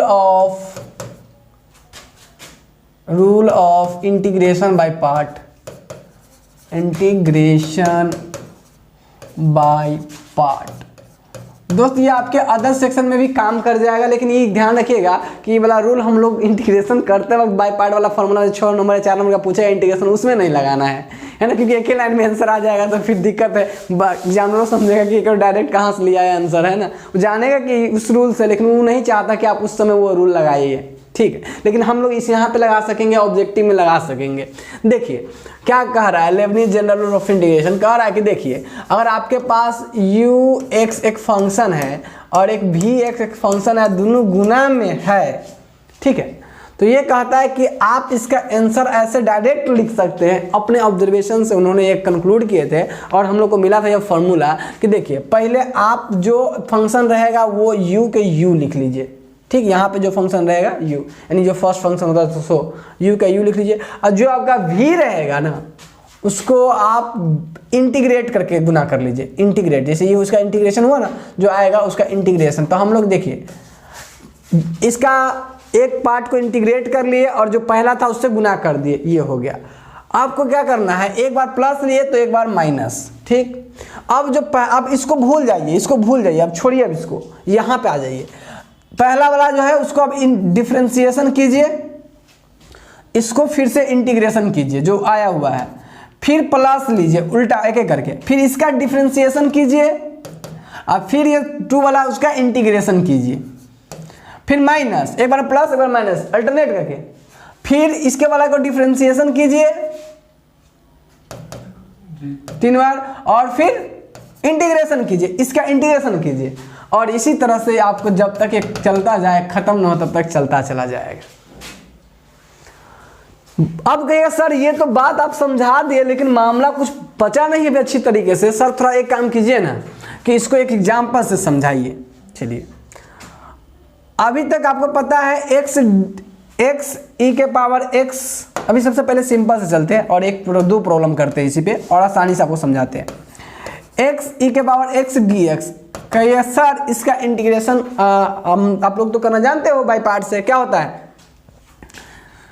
अब अगर आप लोग को याद भी होगा तो शायद होता है ex इंटू ई के पावर x माइनस 1 या e के पावर x इंटू ई के power x into x minus 1, कुछ इस तरीके का इंटीग्रेशन होता है। आइए देखते हैं, प्रूफ चेक कर लेते हैं। इस तरीके से होता है, अगर हम लोग कर करके अगर याद हो गया हो तो एक्स ई के पावर एक्स इंटू, ऐसे आप करना जानते हो बाय पार्ट से कर लोगे। चलो ठीक है दोस्त, अब बात करते हैं हम लोग यहाँ। हमको पता है ऑलरेडी कि ये हमारा u होने वाला है यहाँ के लिए, और ये v होने वाला है, क्योंकि हमको पता है जिसका इंटीग्रेशन आसान हो उसको हम जनरली v लेते हैं, और डिफरेंशिएशन जिसका हो तो उसको u लेते हैं जनरली। वैसे भी आइलेट का रूल हम सबको पता है, आइलेट है ना, वो सब रूल हमें पता है। यहाँ से इतनी तो आपको पता होनी चाहिए दोस्त। किसी को अगर नहीं पता, वो लेक्चर अगर देख रहे हैं तो आप पीछे जाइए, मेरे वीडियो सीरीज पड़े हैं, पूरे इंटीग्रेशन को अच्छे से देखिए, तब यहाँ पहुँचिए, ज़्यादा अच्छा रहेगा। आप डायरेक्ट सीखने को जाइएगा तो फिर दिक्कत है, वो यहाँ हो ही जाएगा तो एग्जामिनेशन हॉल में नहीं होगा सही से, है ना।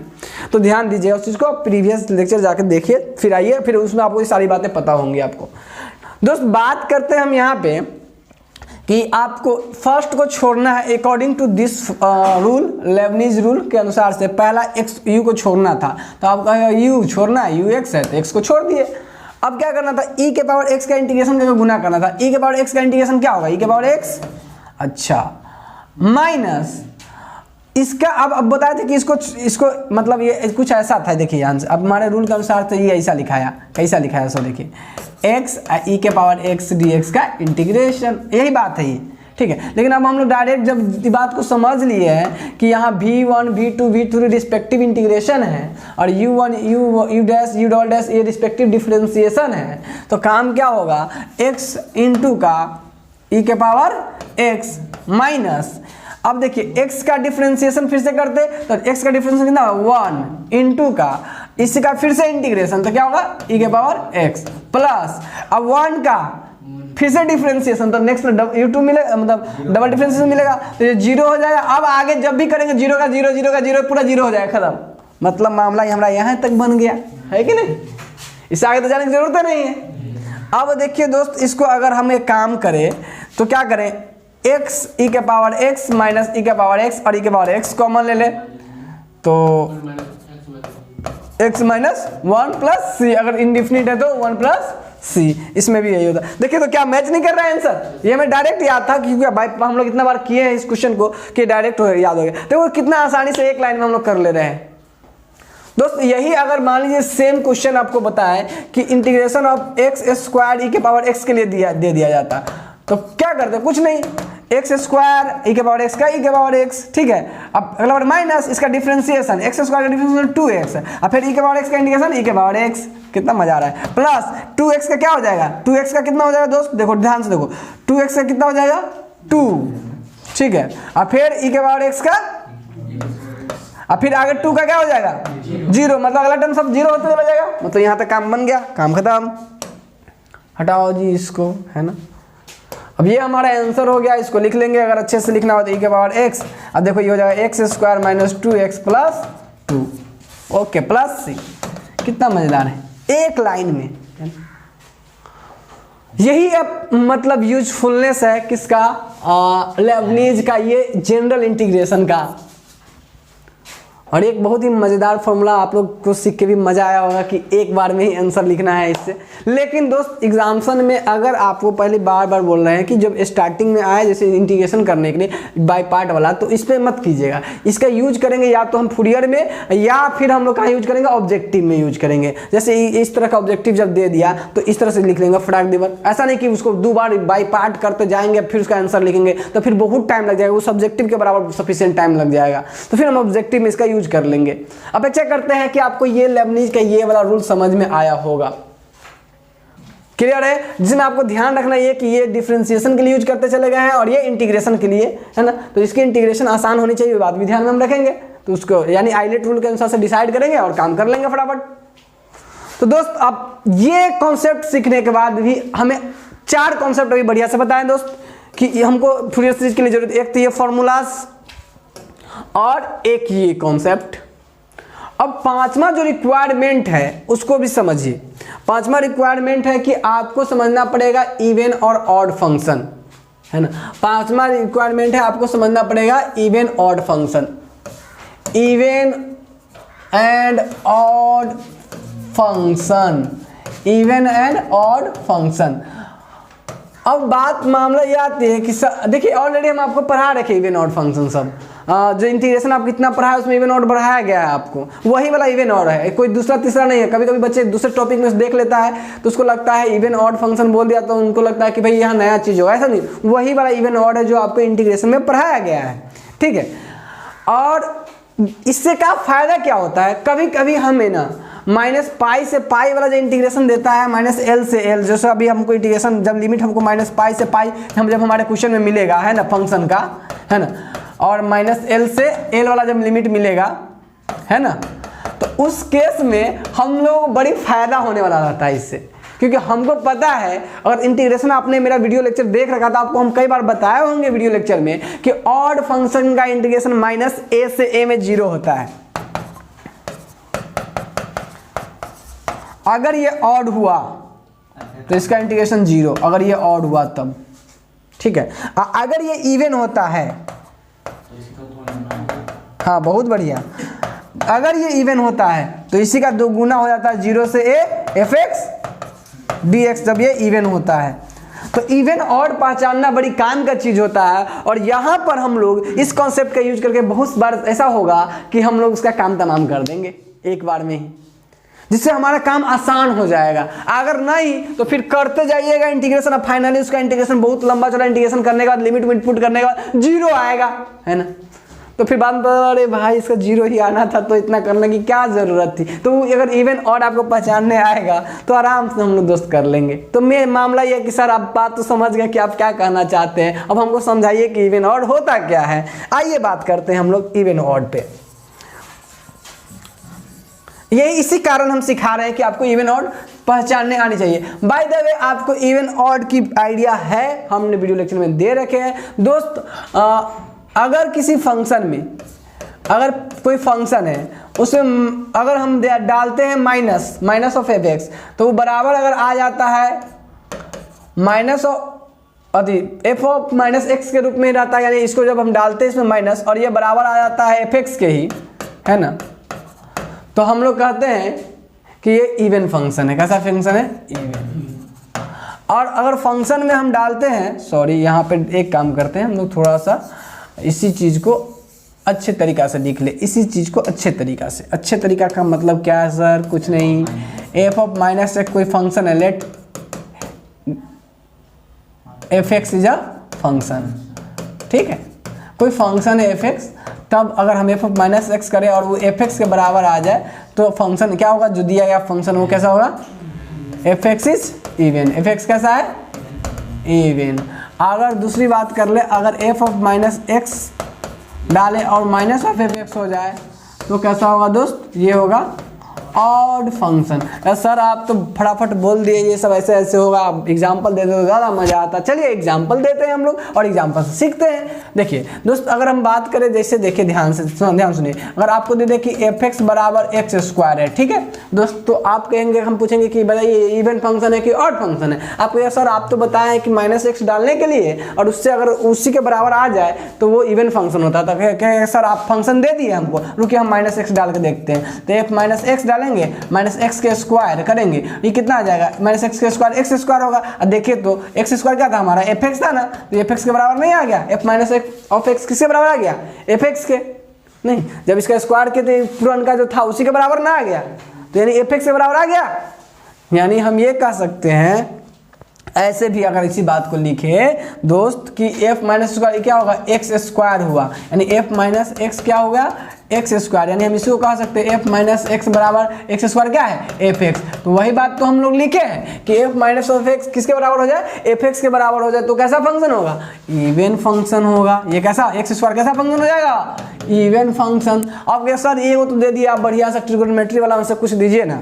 तो देखिए अगर एफ एक्स बराबर आपको हम दे दे कॉस एक्स, ठीक है, और cos x दे दे और कहेंगे बाबू इसको बताइए क्या होगा, तो ध्यान से देखिएगा, एफ एक्स बराबर अगर हम करें माइनस एक्स बराबर करें तो cos माइनस एक्स हो जाएगा। और देखिए एफ ऑफ माइनस एक्स बराबर, देखिए कॉस माइनस थीटा हम सबको पता है कि कॉस थीटा होता है, ध्यान रखिएगा, माइनस कॉस थीटा नहीं होता है, कॉस थीटा होता है, क्योंकि आपको पता है कि ये फोर्थ क्वाड्रेंट में थीटा चला जाता है, अब फोर्थ में कॉस पॉजिटिव होता है। तो हम लोग को, अगर हम लोग मैथमेटिक्स को अगर सही से पढ़ते आ रहे तो इतनी आइडिया हम लोग को हो गई होंगी, और नहीं तो अब याद रख लीजिए कि cos minus theta cos theta होता है, तो कॉस माइनस ऑफ एक्स क्या हो जाएगा, कॉस एक्स हो जाएगा। और देखिए तो एफ माइनस ऑफ एक्स बराबर क्या हो गया दोस्त, देखो तो एफ एक्स हो गया। इसका मतलब ये हुआ कि दोस्त ये जो दिया गया फंक्शन कैसा फंक्शन है, इवन फंक्शन है।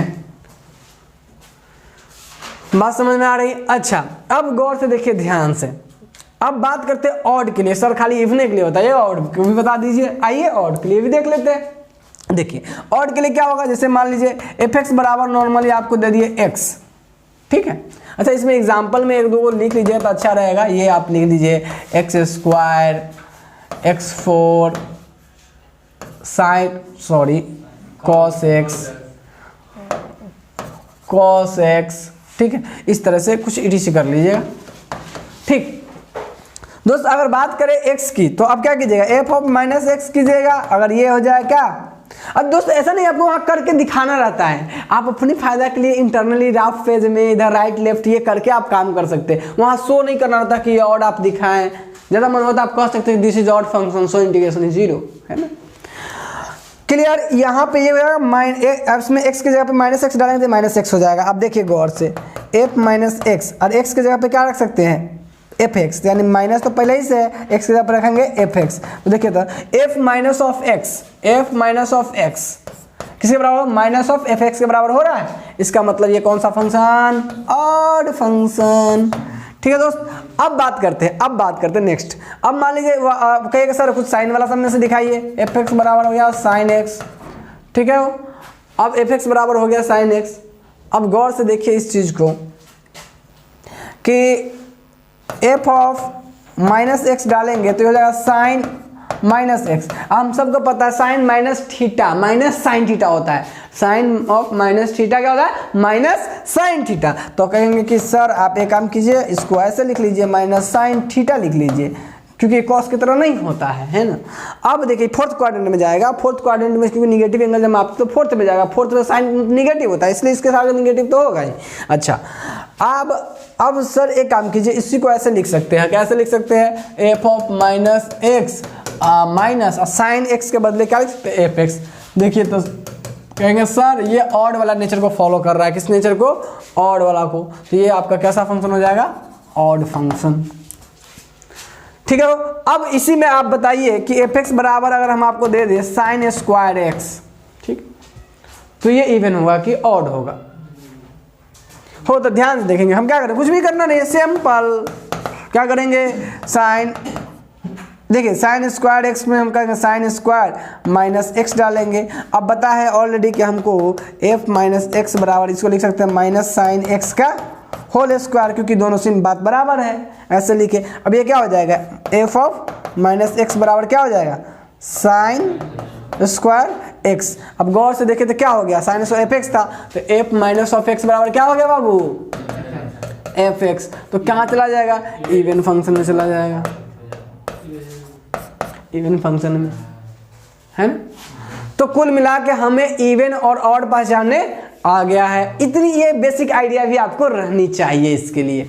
तो इसके लिए भी हम लोग रेडी हो गए। अब आइए एक कॉन्सेप्ट और है जो हम लोग जान लेनी चाहिए, उसके बाद हम रेडी हो जाएंगे इसके प्रॉब्लम के लिए ऑल द, और इसकी पूरी थ्योरी वाला जो सेक्शन होगा ऑल द हम लोग का कंप्लीट हो जाएगा, और एक बचेगा एप्लीकेशन, उसको भी देख लेंगे। तो आइए एक कॉन्सेप्ट यानी हम लोग का ये चौथा, देखिए 3 गो 4 गो तो उधरे हो गया था, 4 गो तो उधरे हो गया था, ये था आपका 5वां कॉन्सेप्ट। और एक कॉन्सेप्ट और सीख लेते हैं जो छठा है। ये सब साइड वाला, साइड बुक है, ये सब साइड बुक वाला कॉन्सेप्ट है, मतलब ये आपको वहाँ पे जरूरी पड़ेगा, है ना। इसको दिखाने की जरूरत नहीं है, या जरूरी पड़ेगा वहाँ आपको करने के लिए।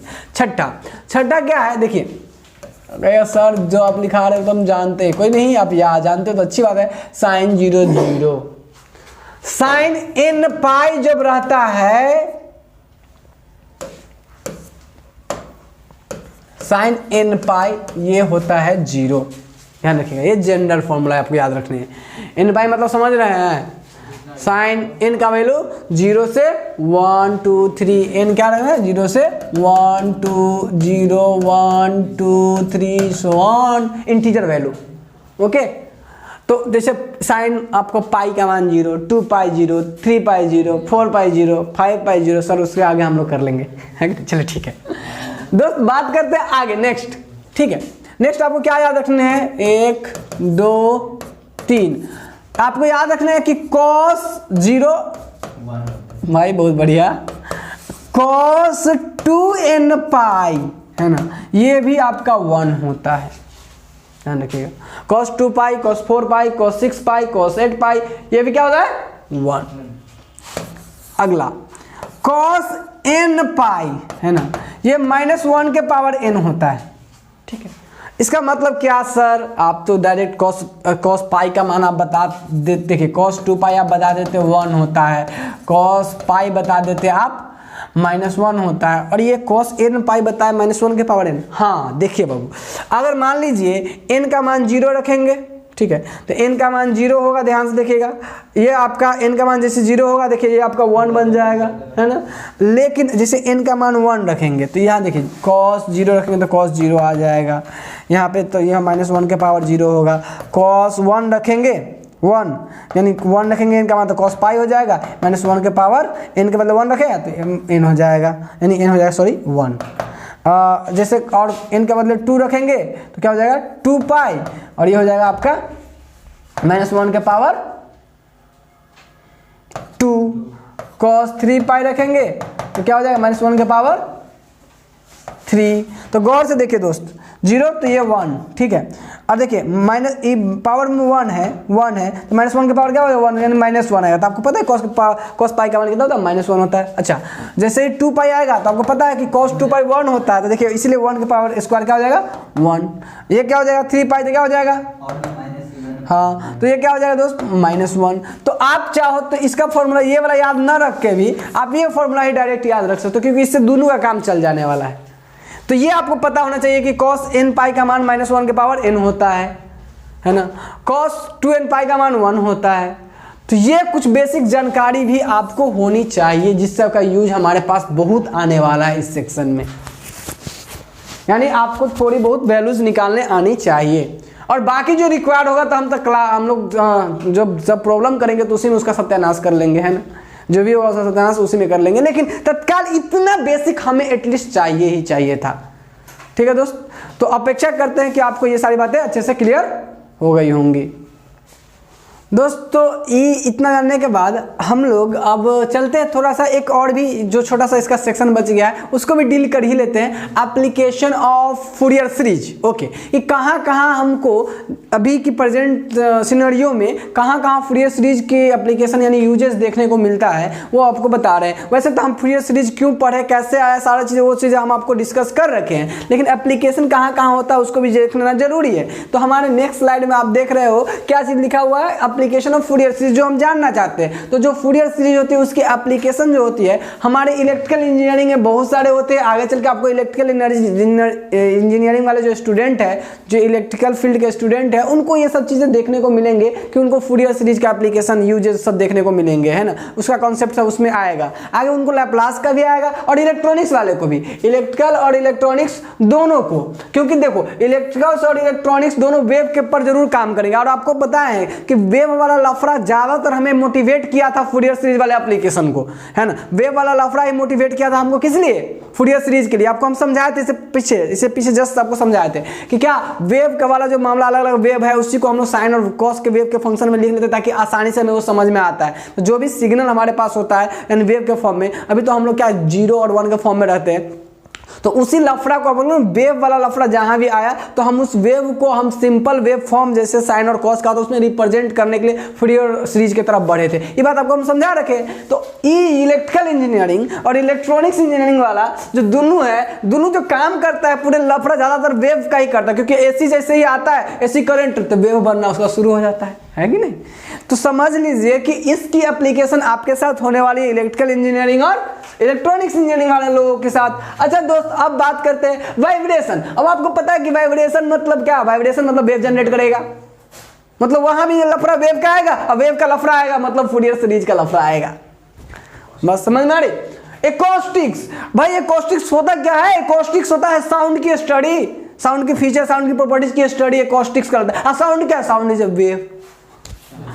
वेव की बात आएगी, फूरियर सीरीज की लफड़ा आएगी ही आएगी। अब समझो इस चीज को कि आखिर फूरियर सीरीज का लफड़ा वेव के साथ है और इस सब का लफड़ा वेव के साथ है, तो मतलब फूरियर का लफड़ा वेव के साथ हो जाएगा, है कि नहीं दोस्तों? एकॉस्टिक्स जो है वो भी साउंड का एक पार्ट होता है और उसमें भी डीलिंग हम लोग किसके साथ करते हैं? वेव के साथ करेंगे। वेव के साथ डीलिंग करेंगे मतलब फूरियर सीरीज की एप्लीकेशन आ जाएगी वहां पे भी। ऑप्टिक्स जिसको बोलते हैं लाइट की स्टडी, ऑप्टिक्स क्या होती है? लाइट की स्टडी, और light is a form of wave, light is electromagnetic wave, है कि नहीं दोस्तों? जब वेव की बात आएगी, वेव का लफड़ा इसके साथ और वेव की लफड़ा इसके साथ और वेव का लफड़ा फूरियर सीरीज के साथ, मतलब इसका लफड़ा फूरियर सीरीज के साथ, है कि नहीं? मतलब यहाँ पे फूरियर की एप्लीकेशन आ जाएंगे अगर अच्छे लेवल पे हम पढ़ने जाए तो। सिग्नल प्रोसेसिंग सिस्टम, तो सिग्नल क्या भाई? सिग्नल प्रोसेसिंग क्या होता है कि जैसे देखिए होता क्या है कि जब हम सिग्नल, कोई भी सिग्नल होता है तो जैसे वॉइस हुआ, साउंड हुआ, जो भी सिग्नल होता है वो सिग्नल आपका, उसमें बहुत बार ऐसा होता है कि अनवांटेड सिग्नल रहता है। अनवांटेड सिग्नल कहने का मतलब क्या है?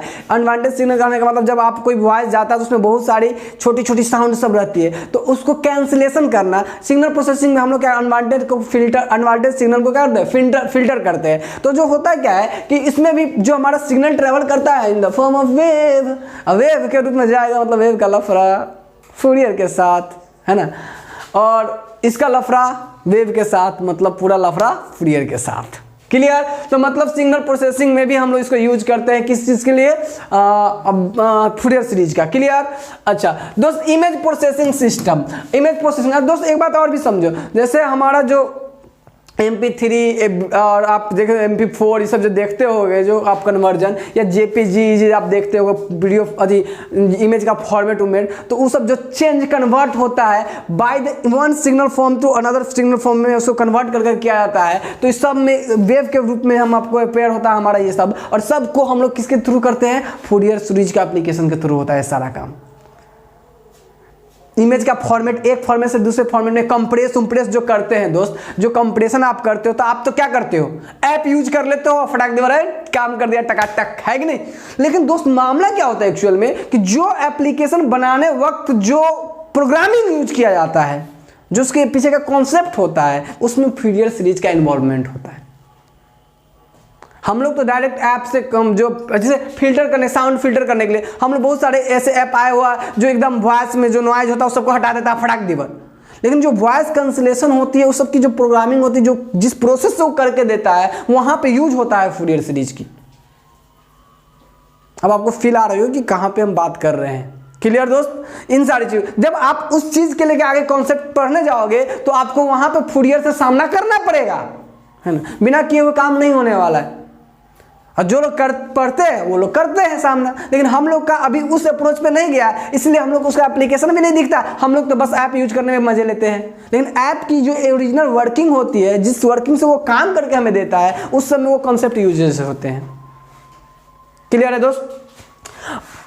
क्वांटम मैकेनिक्स, वेव नेचर आया, क्वांटम मैकेनिक्स। अब यहां भी आया वेव नेचर, एटॉमिक लेवल पर वेव नेचर की स्टडी करने, जहां भी वेव के लफड़ा वहां फूरियर का लफड़ा। बात समझ में आ रही? इसके बाद पार्शियल डिफरेंशियल इक्वेशन में भी आएगी। तो पार्शियल डिफरेंशियल इक्वेशन भी करते वही है, जब कई डायरेक्शन में कोई चीजें मूव करती है तो वहाँ पार्शियल डेरिवेटिव करते। वो आपको हम 7th लेक्चर था शायद आप मेरा, जो डिफरेंशियल इक्वेशन का, जिसमें हम पार्शियल डेरिवेटिव आपको सिखाए थे, वहां भी हम लोग इसका उपयोग करते हैं। हमने शुरू में ही बता रखे कि इलेक्ट्रिकल इलेक्ट्रॉनिक्स में करते ही है। और कम्युनिकेशन सिस्टम जो बात हम करते हैं, जो वॉइस जाता है तो जो हमारा साउंड वेव होता है वो इलेक्ट्रिकल सिग्नल में बदलता है, इलेक्ट्रिक सिग्नल में पहुंचेगा मतलब वेव में जाएगा, वेव में जाएगा मतलब फूरियर के साथ इसका रास्ता जुड़ जाएगा। तो ऑल द हम लोग दोस्त ये चीज देखे एक वाइड लेवल पे कि किस तरीके से फूरियर का इन्वॉल्वमेंट हमारे रियल लाइफ जो घटनाएं हो रही है उसके साथ जुड़ा हुआ है।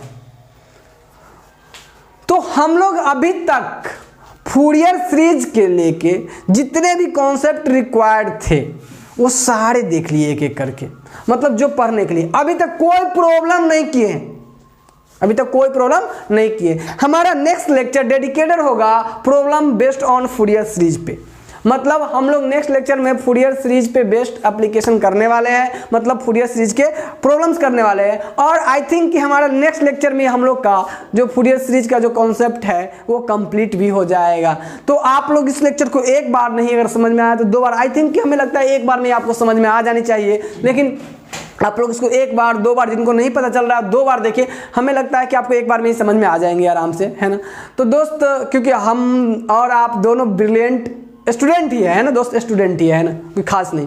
हम भी अभी लर्निंग पीरियड में, अभी लर्निंग पीरियड में। तो दोस्त बात ये कर रहे हैं कि अगर आपको ये सारी चीज़ें अगर अच्छे से मेमोराइज हो जाती है तो नेक्स्ट में हम लोग प्रॉब्लम करने वाले हैं और आपको पूरे डिटेल आपको समझ में आ गया होगा फूरियर के बारे में एकदम मज़ेदार वे में। और हम लोग का ये एक लेक्चर फूरियर सीरीज की द एंड है ना। और नेक्स्ट लेक्चर हमारे आने वाली है, तो नेक्स्ट लेक्चर में हम आपको सिर्फ इस पे प्रॉब्लम करवाने वाले हैं। तो आप इस पूरे कॉन्सेप्ट को याद करके बैठ जाइए पॉलिटेक हब के साथ। जल्द आने वाली है हमारी नेक्स्ट लेक्चर। आज के लिए बस इतना ही। Thank you.